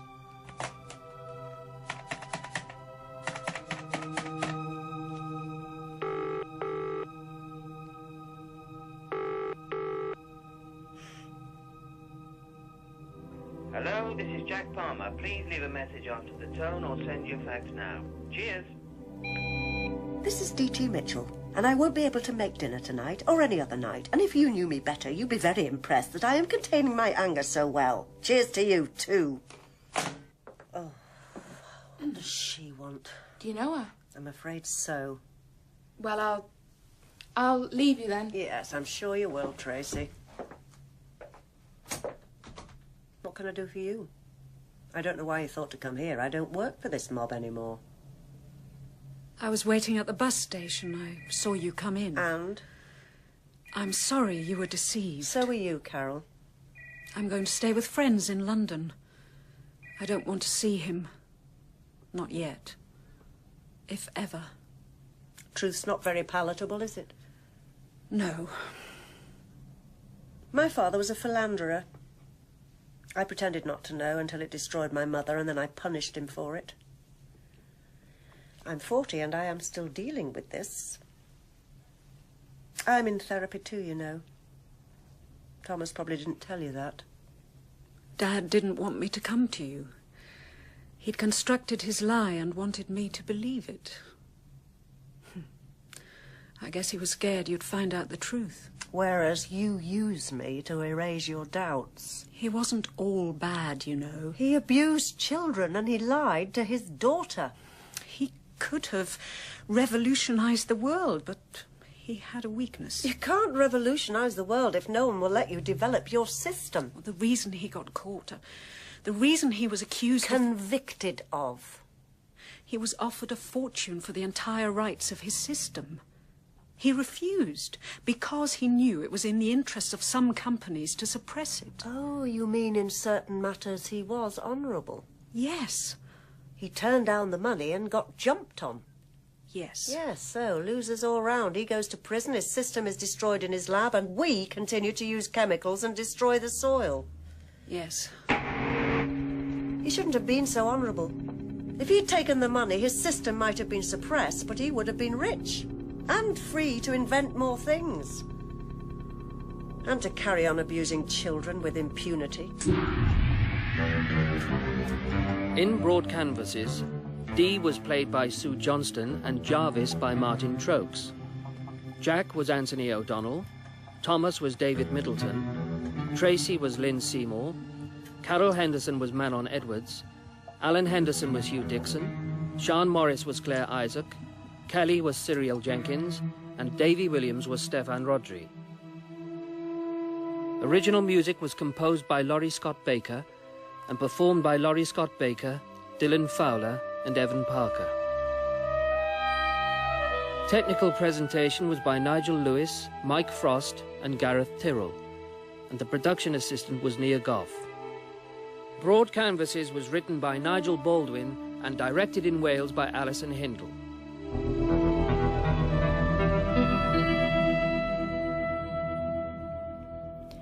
And in the final part of Broad Canvases tomorrow, Sarah's drowning returns to haunt Dee as she discovers more than she wants to about the pollution cover-up.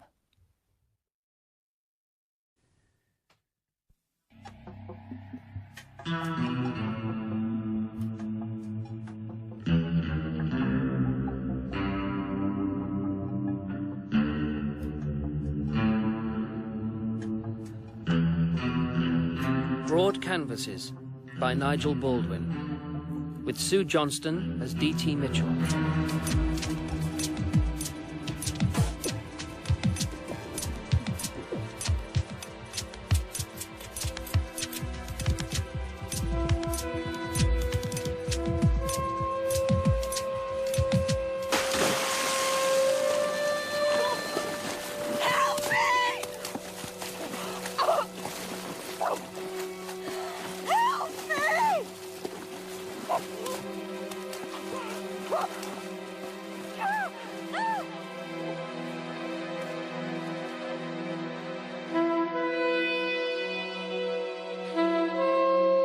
Episode 3, Sarah.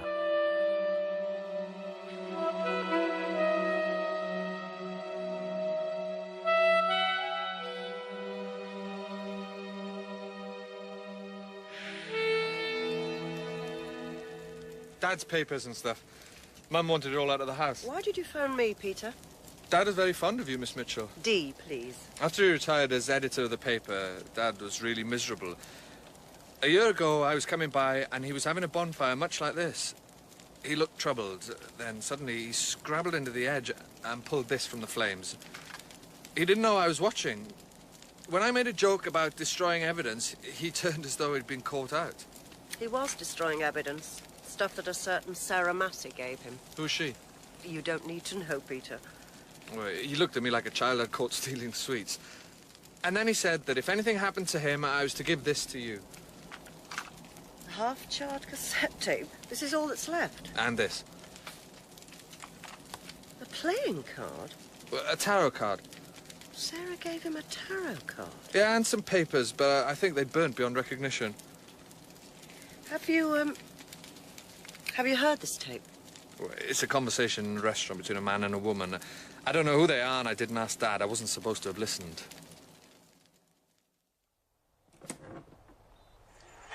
David, I do not want to talk about it, not here. I'm sorry, but I have to. Are you suggesting that what happened 4 years ago was premeditated? That is what she told me. What's this girl's name? Sarah Massey. Has she got proof? I don't know. Look, the accidental pollution of a water supply is one thing. David! Now Sarah Massey is saying that 4 years ago... It's finished. Your husband's chemical company went bust on the back of that prosecution. How can you be so casual? You can't be so casual because you told him, didn't you? That's how he found out. Thank you. Thank you. We'll pour our own wine, thank you very much. Beg your pardon, Mrs. Taylor. My God. You told him. I didn't think it would lead to anything. Does anyone else know? No. How can you live with yourself? David, this is a dangerous thing to know for anybody. Do you get my drift? You didn't tell me. I should keep it under your hat and avoid this. Sarah Massey. I imagine you could enjoy early retirement. Consummate the love affair with your roses. Follow your Gareth's burgeoning rugby career with a father's loving interest. Now let's leave it and enjoy the Gravelax. The rest is indecipherable. Mind you, I suppose we're lucky to get this. Where did it come from? Peter Morgan. Who? Geraint Morgan's son. Geraint obviously had second thoughts about destroying the evidence. So, what does this tarot card mean? I don't know, Thomas. You're the one who's clued up on all that stuff. The Hermit. It's one of the cards of the major arcana. Oh, well, that explains everything. When did Sarah record this? A year ago. This tape tells us that Ginny Taylor, then a Minister of the Environment, was involved in some dirty dealings with the late David Richards, former Chief Executive of the Welsh Rivers Authority. Now, I thought Sarah was killed to conceal Taylor's corruption last year, but this tape mentions 4 years ago. That's 5 years ago now, when a really serious contamination incident took place. Now, I think the reason for Sarah's death is much more sinister. Listen. Now Sarah Massey is saying that 4 years ago... It's finished. Your husband's chemical company went bust on the back of that prosecution. How can you be so casual? You can't be so casual because you told him, didn't you? Told him what? That's how he found And out. who's he? A husband? Former chairman of Carbochem? The company that contaminated the water? Is her husband involved in some scam? Some scam involving information Ginny Taylor gave him? But John Taylor went bust. My God. You told her. I didn't think it... See, Richards is scared. Sarah told Richard something about the scandal 4 years previously, 5 years now, that he didn't know, and that Sarah had found out, and that's why she was killed, not because of the minor contamination of the water supply a year ago. So why did Geraint give you a watered-down version of events? I don't know. Time to pay Sarah's husband a visit. Sarah had a husband? Yes.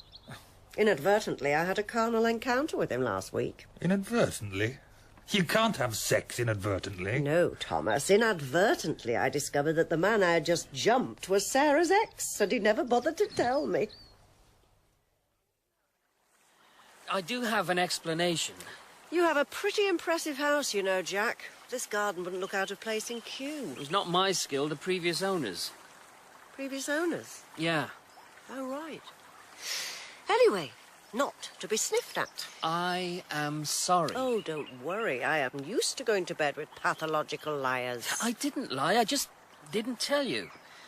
It was a difficult time of my life, and I see it as a failure. Sarah was unhinged. Did you love her? Of course I loved her. But I couldn't handle her. Look, I found you instantly attractive. I didn't want skeletons tumbling needlessly out of a well-locked cupboard. I mentioned her to you. You pretended you'd almost forgotten who she was. You were married to her. I didn't want to complicate things. In what way? Me and you. I haven't seen Sarah for over 3 years. I don't know what she's doing now. Haven't you heard? I was really hoping you and I would carry on seeing each other. Do you not know what happened to Sarah? This is Cardiff. She moved to Swansea. We lost touch. Sarah wasn't much interested in the finer points of social intercourse. She was killed, Jack. Probably murdered.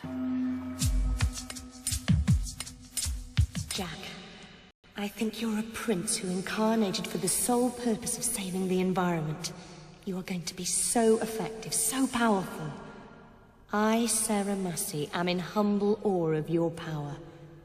In all humility, Jack, can I ask you to be my husband?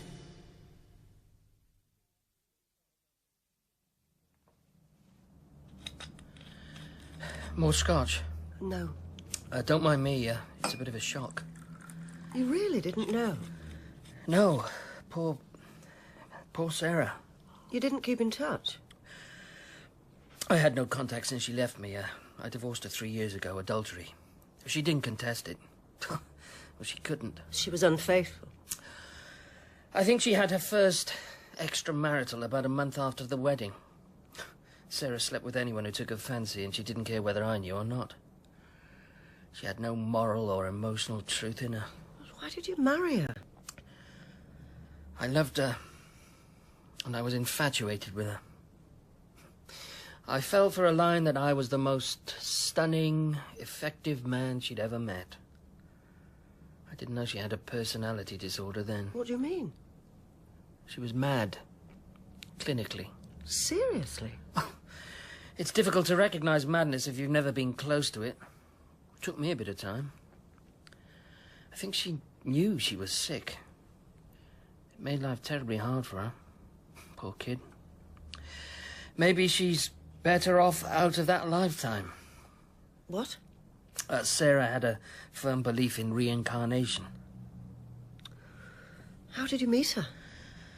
She applied to Greenwatch for a job back in 1991. Look, I want to work for the environment. If we don't have a healthy environment, we don't survive as a species. If you don't want my services, I'll find someone who does. Hold on. I'm sorry I'm so forthright, but I don't have a lot of time. We don't have a lot of time. Humanity. I'll do anything. I'll make the tea if you want. Am I to deduce that you're a little disillusioned with the progress that environmental lobby groups have made? We're poisoning everything, Mr. Palmer. Jack. Who would have thought 2 years ago we'd be buying our water in bottles from supermarkets? Or that we'd be painting our faces with war paint because the ozone layer is so thin? When are people going to realise that tourism and air travel are just as big a threat as the motor car? Releasing nitrous oxide at 30,000 feet contributes massively to global warming. Very impressive. Don't patronise me. Why are issues such as these not being addressed by our politicians? There's nothing more important. How long do they think we've got? How old are you? 22. Mm-hmm. And your degree's in French and theatre studies? It's irrelevant what my degree is in. It's my commitment that's important. So you employed her? Yeah. She was very attractive. I saw her photo. Oh, it wasn't that. It was her energy that I liked. I thought it would be good to have her around. A younger version of you in many ways. Thanks. You don't know me.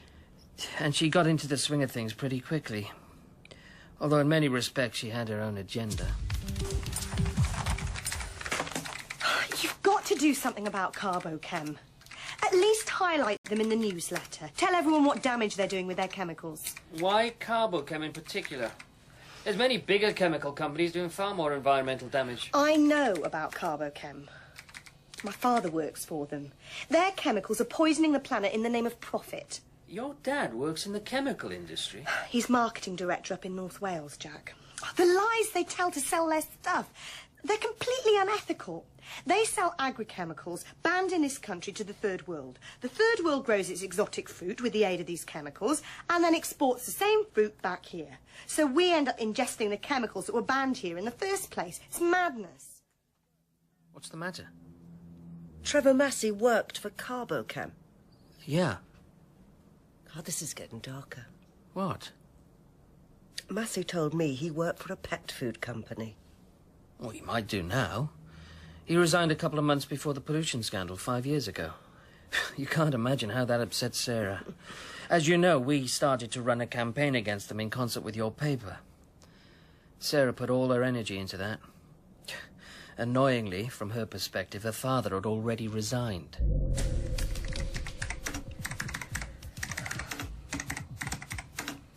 Jammy bastard. He resigns 2 months before his company commits the biggest pollution scare in Wales this century.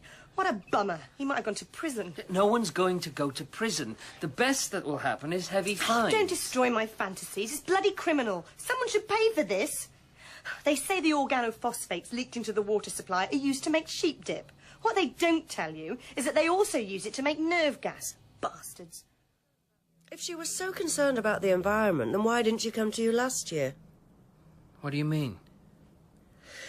Before she was killed, she uncovered a more recent contamination of the water supply. Well, why didn't she approach Greenwatch then? After all, she knew you. Precisely. She knew me. She couldn't come here to face her past. People like Sarah don't take responsibility, don't own what they do. She couldn't come to Greenwatch. She'd have to acknowledge I still existed.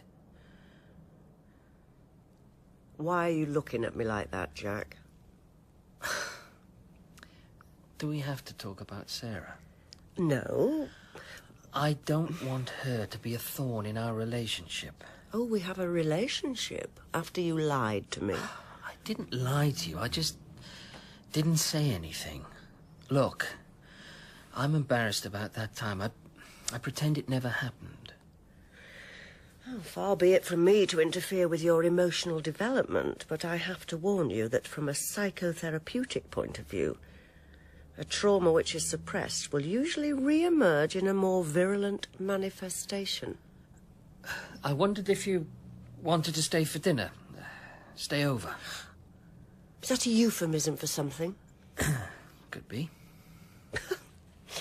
I have just told you that your ex-wife has in all probability been murdered, and you want to screw me. Wouldn't be the first time. No, it would be the second. Look, I liked Sarah, but she was mad. And I haven't seen or heard from her in 3 years. I was shocked, but I can't pretend to be upset. Why don't you forget about her? What can you do anyway?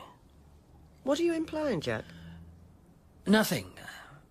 Just that I want to get to know you better. In bed? In total.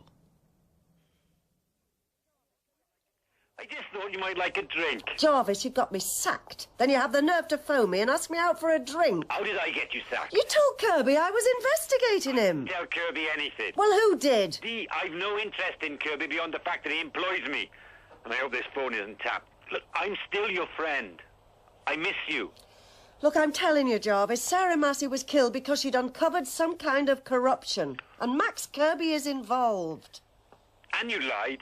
You told me you'd hit a dead end as far as Sarah was concerned. How do you feel about that, Jarvis? How do you know? Sarah's friend Jane Edwards told me that Sarah took the evidence to Geraint Morgan. So you did find Jane Edwards? Yes, and don't ask me where she lives because I won't tell you. And Sarah was killed because she'd uncovered contamination from a sewerage plant? No, I think Sarah was killed because she discovered something about what happened 5 years ago. But I haven't quite got there yet. You want some help? From you? No, Donald Duck. Oh, can I trust you? Of course you can trust me. Dee, this is the plump little guy who you went to college with 20 years ago, who carried a candle for you like a lovesick boy ever since. I wouldn't betray you to Max Kirby. For goodness sake. Are you sure? I'm your friend. All right, then. Look, I want you to go back to all the reports on the Carbochem scandal 5 years ago. And I don't want you to tell anyone you're doing this for me. Does that mean I finally get to play with your rosebud? Jarvis, you wouldn't know where to find it. This is hardly your sort of water at all. The Cumberland Hotel. I thought, why not? You're paying, and it's symbolic. This is where Sarah Massey made a tape of Ginny Taylor and David Richards having lunch. And that tape is evidence that something was amiss. Another little thing you didn't tell me. That's right, but I'll fill you in as and when you deserve it. Chablis 76, OK? This is a 5-star hotel, Dee. How much is this going to cost me? If you're about to be my friend again and I can trust you, you'll pay as a gesture of good faith. Dee, I am your friend. I'm the one who delivered Kelly Greaves to you. Why is you pitching up with a young woman Henderson abused when she was 10 a demonstration of your friendship? Because I was trying to stop you making an ass of yourself, that's why. I didn't do it to spite you, I did it to show you you were being used. You couldn't see beyond your conspiracy theory. OK, Henderson was an abuser, but he was still nobbled. Possibly. Oh, I see. Coming round to my way of thinking, are we? Reluctantly. Right, so what have you got for me? 2 interesting things. Number 1, when Deutsche Wasser took over North Wales Water 5 years ago, they already owned South Valley's water. South Valley's is big, but North Wales Water is small. Now, North Wales Water was the sole supplier to Jessop's brewery in Cheshire, and the contaminated water put Jessop's out of production for a month, not a pint of bitter brewed. And as a result, Deutsche Wasser inherited a massive liability when they took over North Wales Water. So why would they do that? Unless North Wales Water was big enough to offset that liability. I don't know. Why? Not a clue, as yet. What's the point of taking over a small water company if you're going to owe a brewery a fortune? Exactly. Meanwhile, interesting thing number 2. What you have overlooked, my dear meticulous Dee, is what happened when Carbochem went bust. Yeah, all right. Milk the dramatic moment for all it's worth. Carbochem's remaining assets were absorbed into UAC. Effectively, UAC took them over. Universal Agrichemicals? The very same, the biggest chemicals company in Europe. Why should they want to take over a defunct outfit like Carbochem? Because Carbochem had something they wanted. Like what? Alan Henderson's crop growing system. Carbochem were negotiating with Henderson before they went bust. Well, if they developed a system together which precluded the use of pesticides, think how threatening that would be to a large company like UAC. You mean Henderson was nobbled by UAC? It's possible. I mean, what if Carbochem genuinely wanted to fund Henderson? It's good PR for them. A pesticide company looking for less polluting ways to maximise crop returns. And that's a big threat to UAC. And I assumed it was Carbochem. Look at the wider picture, Dee. The broader canvas. But how broad does it get? The Red Valley virus got as broad as a government cover-up. How does UAC know that Henderson has invented a system that he wants to develop with Carbochem? Industrial espionage, dear girl. They have spies all over the place. My God. Some insider information? No. It's pillow talk. It's pillow talk. It's Mata Hari. It's on the tape. Richard says you told him. It wasn't her husband she told. What are you talking about? Ginny Taylor didn't tell her husband. She betrayed her husband. It's finished. Your husband's chemical company went bust on the back of that prosecution. How can you be so casual? You can't be so casual because you told him, didn't you? That's how he found out. She told him. Him being Max Kirby. Maybe a little indiscretion in bed. Her husband has an industrial secret, Henderson's crop system, and Ginny Taylor throws it casually at Kirby with post-coital complacency. She didn't think it would lead to anything. Industrial espionage without her knowing what she was doing. And Kirby leaks it to UAC? Why? Well, we haven't established that yet, Thomas. Jarvis is going to do some research on UAC. I'll do some discreet digging, but I'm not going to lose my job over this, remember? I know. 2 teenage sons who want to go to university. You really think Ginny Taylor passed on her husband's confidence to Kirby? Yep, unwittingly, and that's how Kirby got involved. Involved how? We can't be sure as yet. It might help us, Thomas, if you worked out the significance of that tarot card. Oh, come on. How am I going to find out what that means? What tarot card? There was a tarot card with this tape. The Hermit. What does the Hermit mean esoterically? It means someone who lives a solitary life. It represents the seeker of truth. A courageous figure who treads the lonely road through the unknown. Perhaps that's how Sarah saw herself. So then why give the card to Geraint? Don't look at me. I don't know anything about this sort of stuff. Oh, come on, Jarvis. You're going to have to work harder if you want to get your leg over. You? But I hear you're shagging for the environment these days. And you should know. After all, you're the one who found out he was married to Sarah Massey. That was wonderful, you know. Glad to be of service. So why'd you spoil it by asking about Sarah? Well, I need a new career. I'm training to be a private detective. Dee. Tell me. Yeah. Sarah saw herself as a crusader. But I don't want to talk about her. I want to talk about you. Have another drink. No, thanks. Are you staying the night? It's not night, it's afternoon. So Sarah fancied herself as a seeker of truth, did she? Sarah this, Sarah that, seeker of truth. Sarah was mad. And does it matter now? She's dead. Don't you care? I don't know how I feel. By rights, I should have hated her, but I didn't, you know. I just felt sorry for her. Because she was sick? Are you sleeping with me because you want to find out about her? Oh, no, I am sleeping with you because I fancy you. Don't be such an insecure little boy. The first time we had sex, I didn't even know you knew Sarah. Why are you so bothered about her?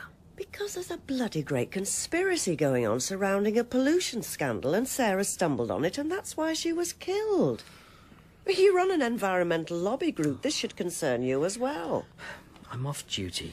And what's more, my former boss is mixed up in it. Was Sarah into the tarot? This is getting obsessive. Don't call me obsessive. Was she? What? Into the tarot. You do know what the tarot is.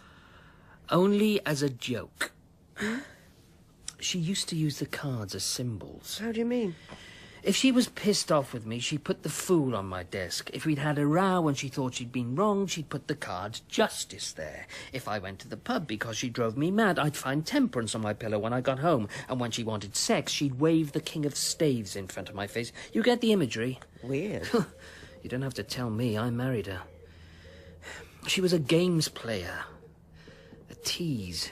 She'd leave clues around the place and expect me to interpret them. What about the hermit? What? The hermit card. I don't know. Don't. I'm asking you some questions. Bloody hell. You could remind me of her. You really could. Don't compare me to Sarah. You hardly know me. We've had sex a couple of times, that's all. She was obsessive. When did she leave you? 6 months after we were married. Look, she didn't have any emotional truth to sustain a relationship. She left me and Greenwatch in the same afternoon.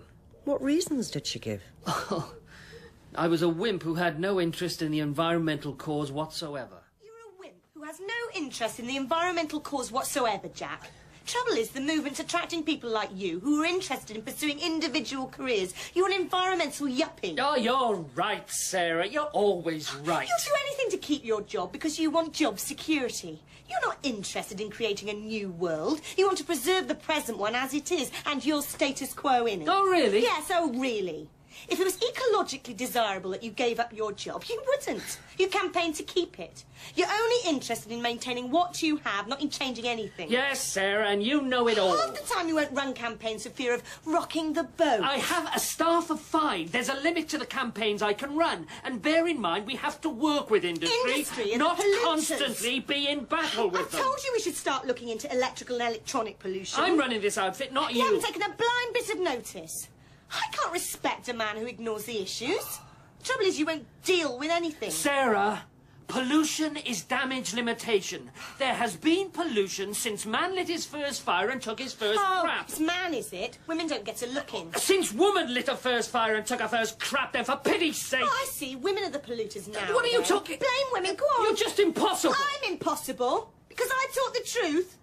Now that's interesting. You are sick, Sarah. You need help. That's called transference, Jack. You're projecting your sickness onto me. That's why I can't stay with you. Before long, you're going to convince me that I'm mad, not you. I couldn't win. She turned everything else about face. It was an impossible situation. She was so relentless in her accusations, I slowly began to believe there was something wrong with me. A control freak. I never saw her again once she left, and I'd really appreciate it if we didn't talk about her right now. I'm sorry.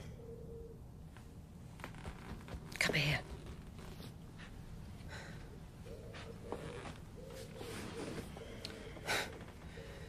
Strange pillow talk, huh? Sarah didn't want to talk about anything but the environment, and you don't want to talk about anything but Sarah. Us Mataharis are all the same. Open our legs and get the information we want. Oh, don't joke about something like that, please. Oh, don't be so sensitive. Please, don't use me, Dee. I feel very vulnerable. Please tell me you're not just here because you want to know about Sarah. I'm telling you. Now, come here. Lie back and be still like a good boy. It's my turn now. Note of what it says, but I would wholly concur with Oh, my goodness, it's the Lone Ranger. Where's Tonto? Who? Tracy. We'll meet her in the pub in half an hour. You just get enough, we'll go into bed. I wanted an early night. To what do I owe the pleasure? Not often you arrive on my doorstep sober and before the pubs have closed. When are you going to finish my portrait? Feel rather neglected not being asked around for a sit-in. I'm not comfortable taking the commission from your wife, Jarvis, not since I found out you were humping the office junior. Tracy's a good kid, and my wife thinks my libidinous appetites are excessive for a man of my age. And weight. Watch it. Do you know, I can't visualise it. Tracy's so small she could disappear into the folds of your excessive flab. Enough. What gives you the right to be so condescending? OK, Jarvis, fine. It's your life. I don't want to know. What do you want? I think I owe you an apology. Bloody hell. Hold the front page. Your paranoia is beginning to look positively healthy. Read the newspapers lately? Trying to give them up. Nice picture in the Times. I don't believe it. It's like a fairy tale, isn't it? Trevor Massey has just been appointed Chief Executive of Universal Agrichemicals. There's more. Massey resigned from Carbochem 2 months before they contaminated the water 5 years ago. 6 months later, he's appointed Divisional Director for Universal Agrichemicals. And UAC bought up Carbochem after the contamination. Bloody hell! And there's still more. Blimey, it's like Christmas. What's this? It's a rugby programme, Dee. What does it look like? OK, Jarvis, is this a joke?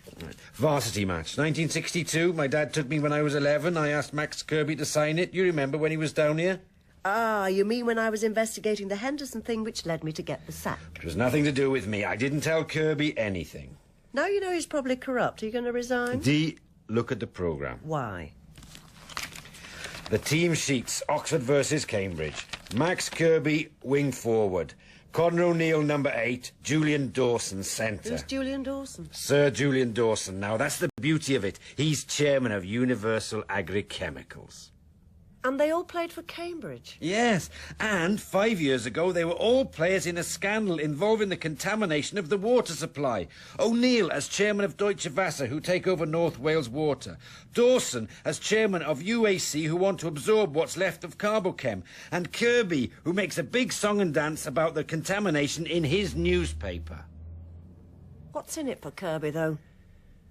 I mean, Deutsche Wasser get a water company, and UAC don't have Carbochem developing a crop-growing system that could threaten their business. Well, you mean it's got to be more than favours for rugger-bugger chums? Exactly. Why should Deutsche Wasser buy a small, not very profitable water company in North Wales, which has a huge liability to Jessop's Brewery, whose business was nearly wrecked? Why? Why would they want to take that on board? Curiouser and curiouser. But at least we know what Trevor Massey was up to when he was down here. We do? He came to find out what people knew. And he went away satisfied when it seemed to tie in with saving the career of Ginny Taylor, a politician who one day might end up as Prime Minister. Jamie Griffin played fullback for Cambridge in that same match. Hello? Hello, Jarvis. Have you just switched planets? Remember I said Jamie Griffin has a connection with my wife's family, aristocracy. He's a merchant banker. I met him once. A bit spineless is Jamie. He read geology to rebel against his family's banking history, but the threat of ostracism made him change his career. What are you saying, Jarvis? Could be worth taking out for a quick G&T. Well, secretly, I hope. We don't want you to lose your job. 2 teenagers, remember? Absolutely. Did Sarah know her father worked for UAC after Carbochem? I don't know. It is important. I was under the illusion you came here to see me, but you don't, do you? It's all about Sarah, and you're going to milk it until it's dry. Oh, calm down, Jack, for pity's sake. You should leave this alone. You don't know how deep this goes and how much trouble you could cause for yourself. What do you mean?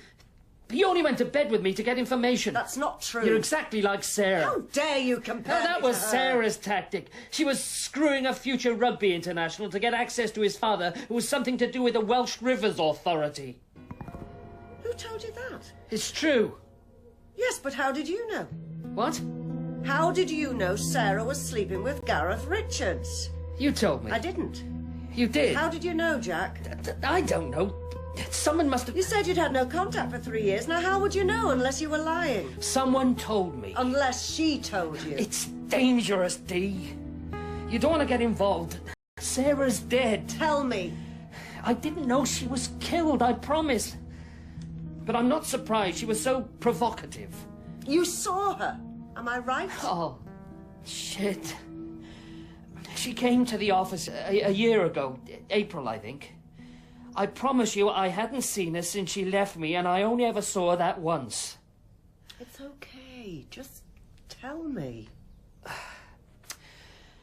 She pitched up a green watch one lunchtime. Everyone else was out. I was writing the usual begging letters. I was stunned to see her, and I didn't want her there. The fact that she thought I'd be happy to see her after all she did was just indicative of her condition. Aren't you at least going to offer me a cup or something? How about hemlock? My goodness, you've been taking a course in witty repartee. You've got a nerve coming here. Don't you want to know why I did? Nope. Good, I'll tell you anyway. There's been a leakage of sewage into the water supply. North Wales Water again. How do you know? We've done research. What do you think I'm doing an environmental studies PhD at Swansea for? I don't know, Sarah. I wouldn't know why you'd do anything, nor would you. There'd been rumours. We were up in North Wales testing the water. There was contamination, but no one's been prosecuted.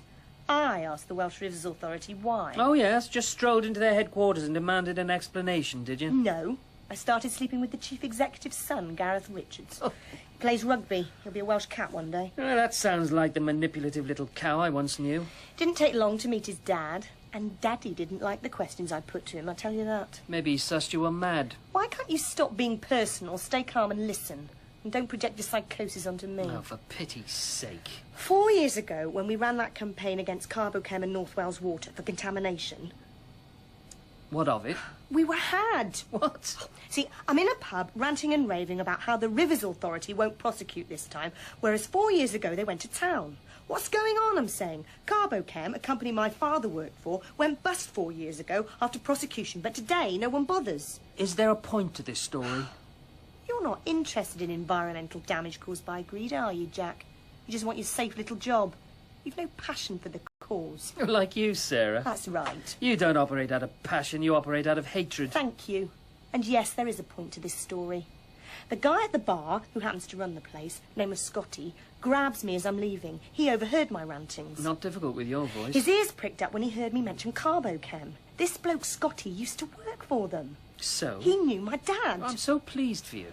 Scotty was a plant supervisor up in North Wales. We got to know each other quite well. I'm not interested in your sordid affairs. He's not a lover. He's my deep throat, if you pardon the expression. He's taken to trusting me. About the only person in the country who would. Do I detect a tinge of bitterness? What are you doing here, Sarah? Scotty had been diagnosed with terminal cancer. He wanted to get a few things off his chest. Look. Principally, that it was my dad who went to Scotty with a plan to deliberately contaminate the water, and it was Scotty, as plant supervisor, who put the plan into motion. I don't believe you. You're a fantasist. You're gutless, that's why. And is this Scotty going to come forward to substantiate these allegations? No. Convenient. He has family. So even if it's true, how do you prove it? Oh, I'll get proof. Last Sunday, Gareth's dad caught me snooping around his study after lunch. When he tried to throw me out, I told him what Scotty told me. You could tell he didn't know the contamination was deliberate. He was horrified. He's got a meeting in a few days' time. I'll get the proof. So why are you telling me? Oh, I'm not telling you because I expect you to do anything. I don't expect Greenwatch to be effective. I'm telling you because you won't do anything, which proves my point that you're so weak. I mean, you've got about as much social responsibility as my old man. Your hatred of your father is really unhealthy. Oh, really? Your hatred of men is unhealthy. I don't hate men. I love them. I can't get enough of them. Hadn't you noticed? No. But you're right. I do hate my father.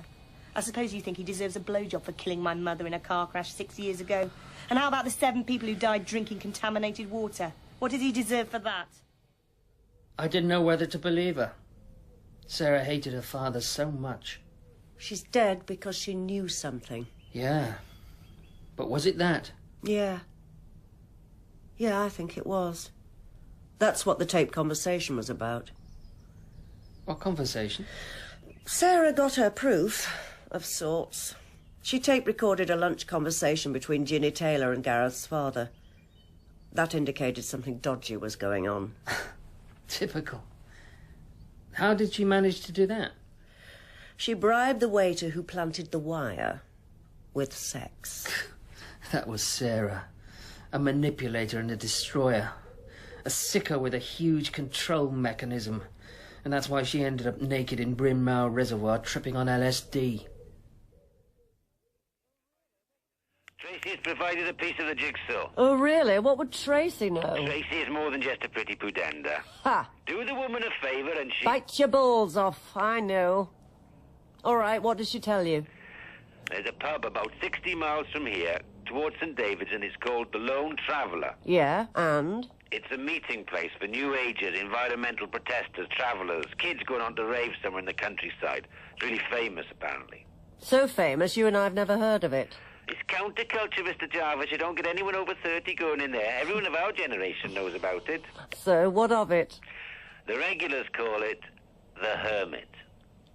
Ah. Because the pub sign is modelled after the picture you find on a conventional tarot pack. You can see how packed this place is. You don't think I'd recognise everyone who came in here, do you? Look at them. Some of them defy description. Sarah Massey? This is her. I don't know. People dress up or down to come here. She looks a bit sweet to be coming to the Hermit. No, I don't think she was sweet. Then it's not a good likeness, is it? She was an environmental protester. They're all activists here, darling. Most are locals. They're here campaigning against the motorway extension scheme. Scotty actively encourages it. Lets them camp in the field that adjoins the car park. Scotty? Who's Scotty? The owner. Can I see him? He's in hospice, darling. He's dying.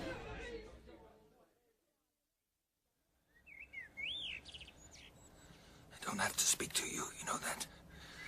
I don't have to tell you anything. I understand. I'm grateful you agreed to see me. Sarah was killed, Scotty.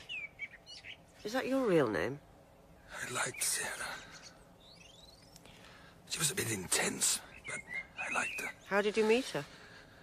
She was holding court in the Hermit one afternoon. It was quiet.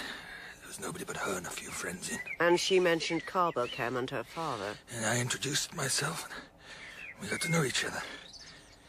And then, when I thought she was ready... Sarah was your road to redemption. I'm sorry? You had to tell someone. It did seem like God had planted her in my pub to give me an opportunity to atone. I'd been diagnosed with this cancer. Well, I knew it was a lifetime dealing with chemicals and fertilizers. I wanted compensation from UAC, since they'd taken over Carbochem. UAC refused. And they knew that I couldn't go public with what had happened. I was implicated. I actually arranged the contamination. So you're angry at UAC. That is revenge, not atonement. I had to tell someone. And who better than the daughter of the bloke who put the whole thing into motion, Trevor Massey? She happened to be in my pub. Don't you think that's providence? What? An intervention by God so that you could make amends? I take it you're a non-believer. I was, until my cancer. You thought you'd get absolution by telling Sarah? Bless me, Father, for I have sinned. 7 people died, 2 children. It went wrong. Too much organophosphate went into the water supply. Filtration plant broke down. No one was supposed to be killed. Oh, you mean people were supposed to be ill, not dead? I think I've paid my dues. Do you? Yes, I do. In return for this outrage, Massey gets a senior position on the board of UAC. What do you get?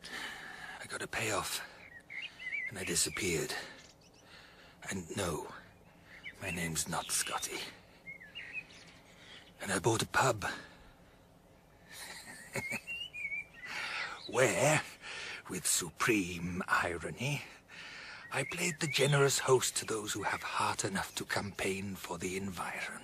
Meanwhile, Sarah gives the information to my newspaper, not realizing a certain Max Kirby was involved, and that the same Max Kirby owned the South Wales Journal. Max Kirby? Oh, yes. The prime mover. The key to it all. But no one knew that. The only problem is why. What's in it for him?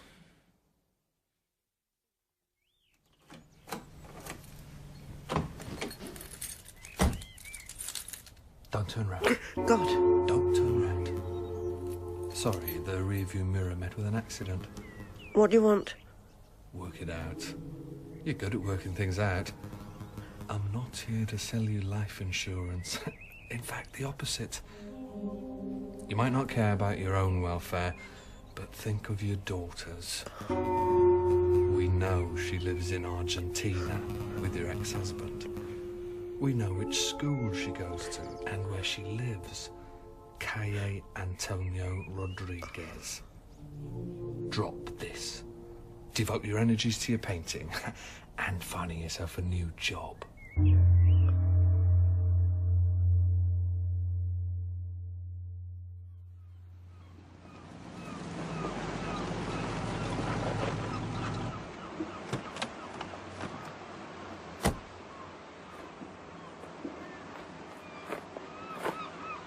This is real cloak and dagger now.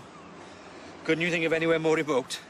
I've been threatened. So you said. So you don't want to be seen with me. How are you? Fed up, upset, sick as a dog, hurt, betrayed, completely disgusted. You want me to go on? You were right. It would have been Kirby who hatched the whole scheme. He hears about the Henderson crop growing system and calls up Julian Dawson as chairman of UAC. Simultaneously, he gets onto his mate, Conor O'Neill, chairman of Deutsche Wasser, and together they conspire to discredit Carbochem and North Wales Water. Watch the shares go tumbling down and steam in. UAC would have had Henderson's system suppressed. They are the biggest chemical company in Europe. And Deutsche Wasser buy North Wales Water and inherit a massive liability to a brewery. So what's the scam? Next time I see you, I want it to be in your front room, iced vodka and tonics on the go, and me sitting for my portrait you haven't finished. A rural idyll in untroubled Britain, how nice. Come on, Jarvis, you call this meeting, why? I did this for you as a friend, and after today, I don't even want to discuss it. I'm not going to do anything, Jarvis. I've got my daughter's welfare to worry about.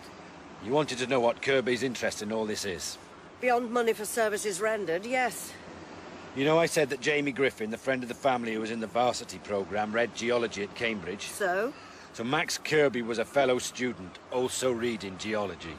Far cry from the publishing world. James and Kirby worked for the same company after they left university. So far, so fascinating.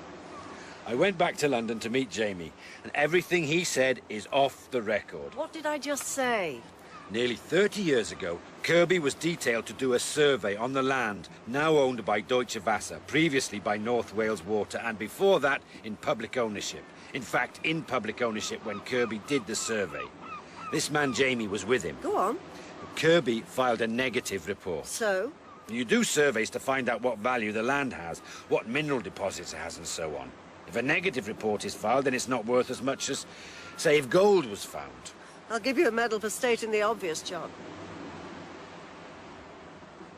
You are kidding. I'm not. Kirby filed a negative report, but gold was found. You're saying there's a gold mine on land now owned by Deutsche Wasser? Maybe not a mine, but a significant amount. Well, there is Welsh gold, Dee. That's common knowledge. Sugar. If you want to delve any further, you'll probably find that Kirby has part ownership of that land. He could be sitting on millions. And there you have your motive. And that's why Deutsche Wasser were happy to take on a huge liability to Jessop's brewery. He waits 30 years? Well, he had to wait 30 years. The land was owned by a public utility until privatisation. Well, if there is gold there, why aren't they capitalising on it yet? They can afford to wait another year or so. By that time, the links between the interested parties will have eroded a little more. And after waiting 30 years, nothing is going to stop our lovable Mr. Kirby. How's your relationship, by the way, with your new boyfriend? It stinks. Why are you asking? Because at the risk of seeing you further dejected, I think you should know something else. What? Max Kirby is funding Greenwatch, and has been since the scandal 5 years ago. Perfect cover for his unecological activities. Figures. Jack killed Sarah, after all. And he was the one who told Kirby I was onto him. Jack Palmer killed Sarah? Sure. Last time I was with him, he alluded to the fact that Sarah died in Bryn Mawr Reservoir, and that she was naked and tripping. I didn't tell him that. I wanted to spare his feelings. I just told him she was found drowned in suspicious circumstances.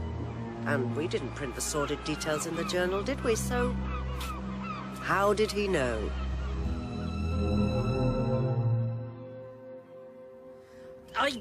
I didn't mean to. She provoked me. But it saved Kirby doing the job, didn't it? And you were in Kirby's pocket. I tried to steer you away from it, didn't I, huh?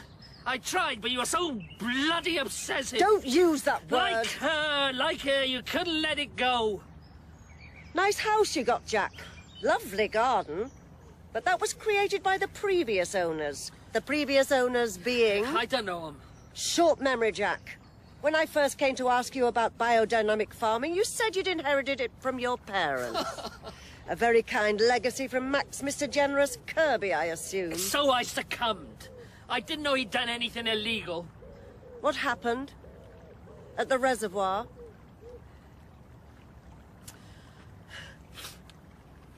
She phoned me that night. Said she wanted to meet me at the south side of Bryn Mawr.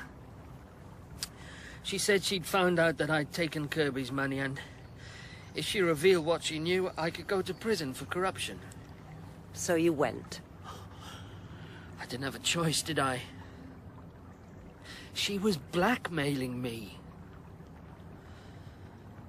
It was nearly midnight when I got there, but really warm for April. Sarah was up on the hill above the reservoir, lying on her back on a rug, stark naked, staring at the stars. It was a calculated effect, but nothing Sarah did fazed me any longer.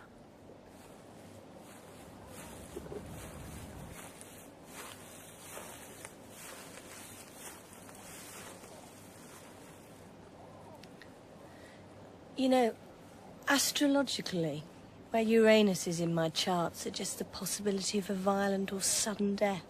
Did you know that? Really? I belong up there, you know. I'm not of this planet.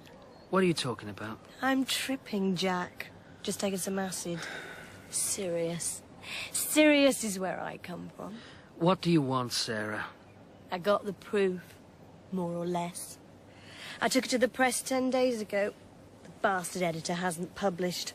3 days after I went to him, my flat got burgled and the duplicates vanished. Nice, eh? I go back there to complain day before yesterday. The editor's having a retirement party.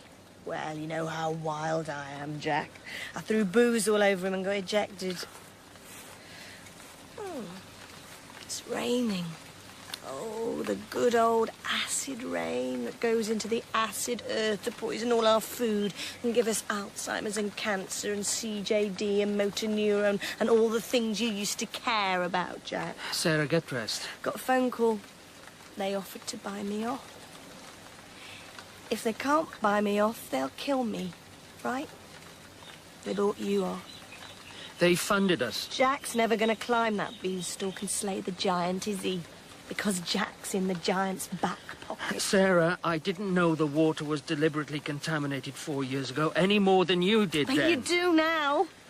And what are you going to do about it? They won't stand for it. They won't let you speak out. The rain on your skin, it's so lovely. Take your clothes off, Jack. Feel it. What? Take your clothes off. Sarah. Come on, Jack. This body's still worth a shag, isn't it? No strings. I don't think... I always fancied you, Jack. You're a hell of a good lad. Sarah. Okay. Just lie on top of me. Come on, Jack. There's a good boy.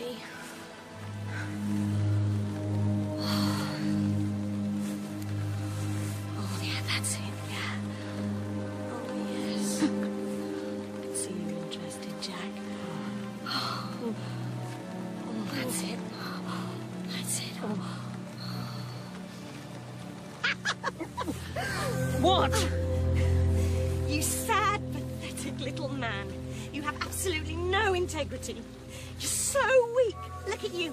Even now, after everything, the old Priapus can't say no. You bitch! Anyone can buy you, can't they, Jack? You're so weak. Bitch!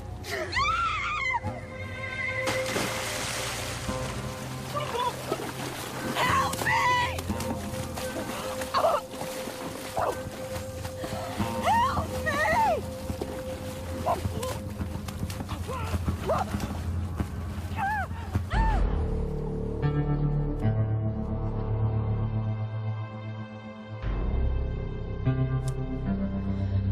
I watched until there was silence, and then I drove home. Didn't you try to save her? Didn't you even go to help? Why should I want to save her? I hated her. Oh, you don't know how much I hated her.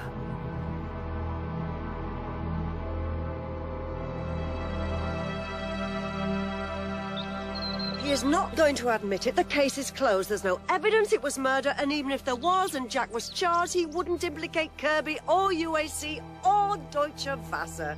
It's 5 years old. It's history. What are you going to do? What can I do? It's a big cover-up, Thomas, and it's going to stay covered.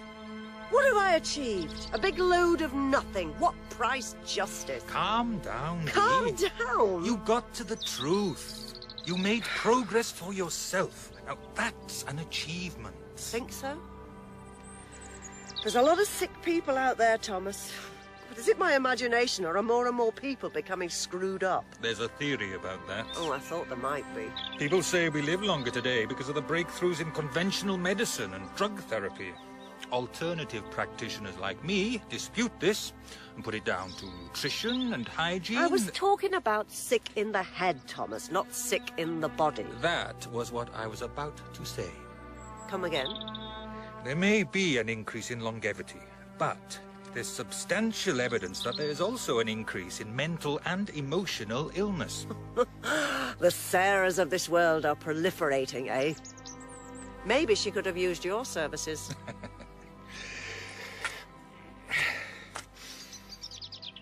Fancy a walk to the plough? You, Thomas? A pub? I can have an orange juice. Thomas, talking of your services, Yes? I want to come back. I want to lay the ghost of my old man to rest once and for all. Welcome home. I've got no money and I'm out of work. Paint me a picture. What of? Oh, I don't know. Life. That's a bit of a broad canvas, Thomas. What do you mean? Nothing. I was being funny. The wider picture. Get it? Never mind. A large vodka tonic. Ice. No lemon.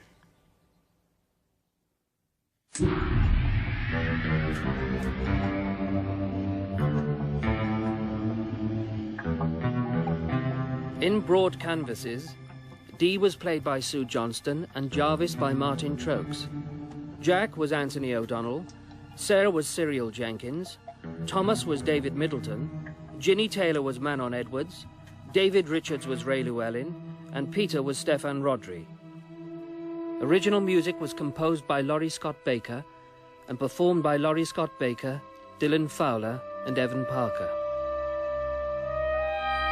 Technical presentation was by Nigel Lewis, Mike Frost, and Gareth Tyrrell, and the production assistant was Nia Goff.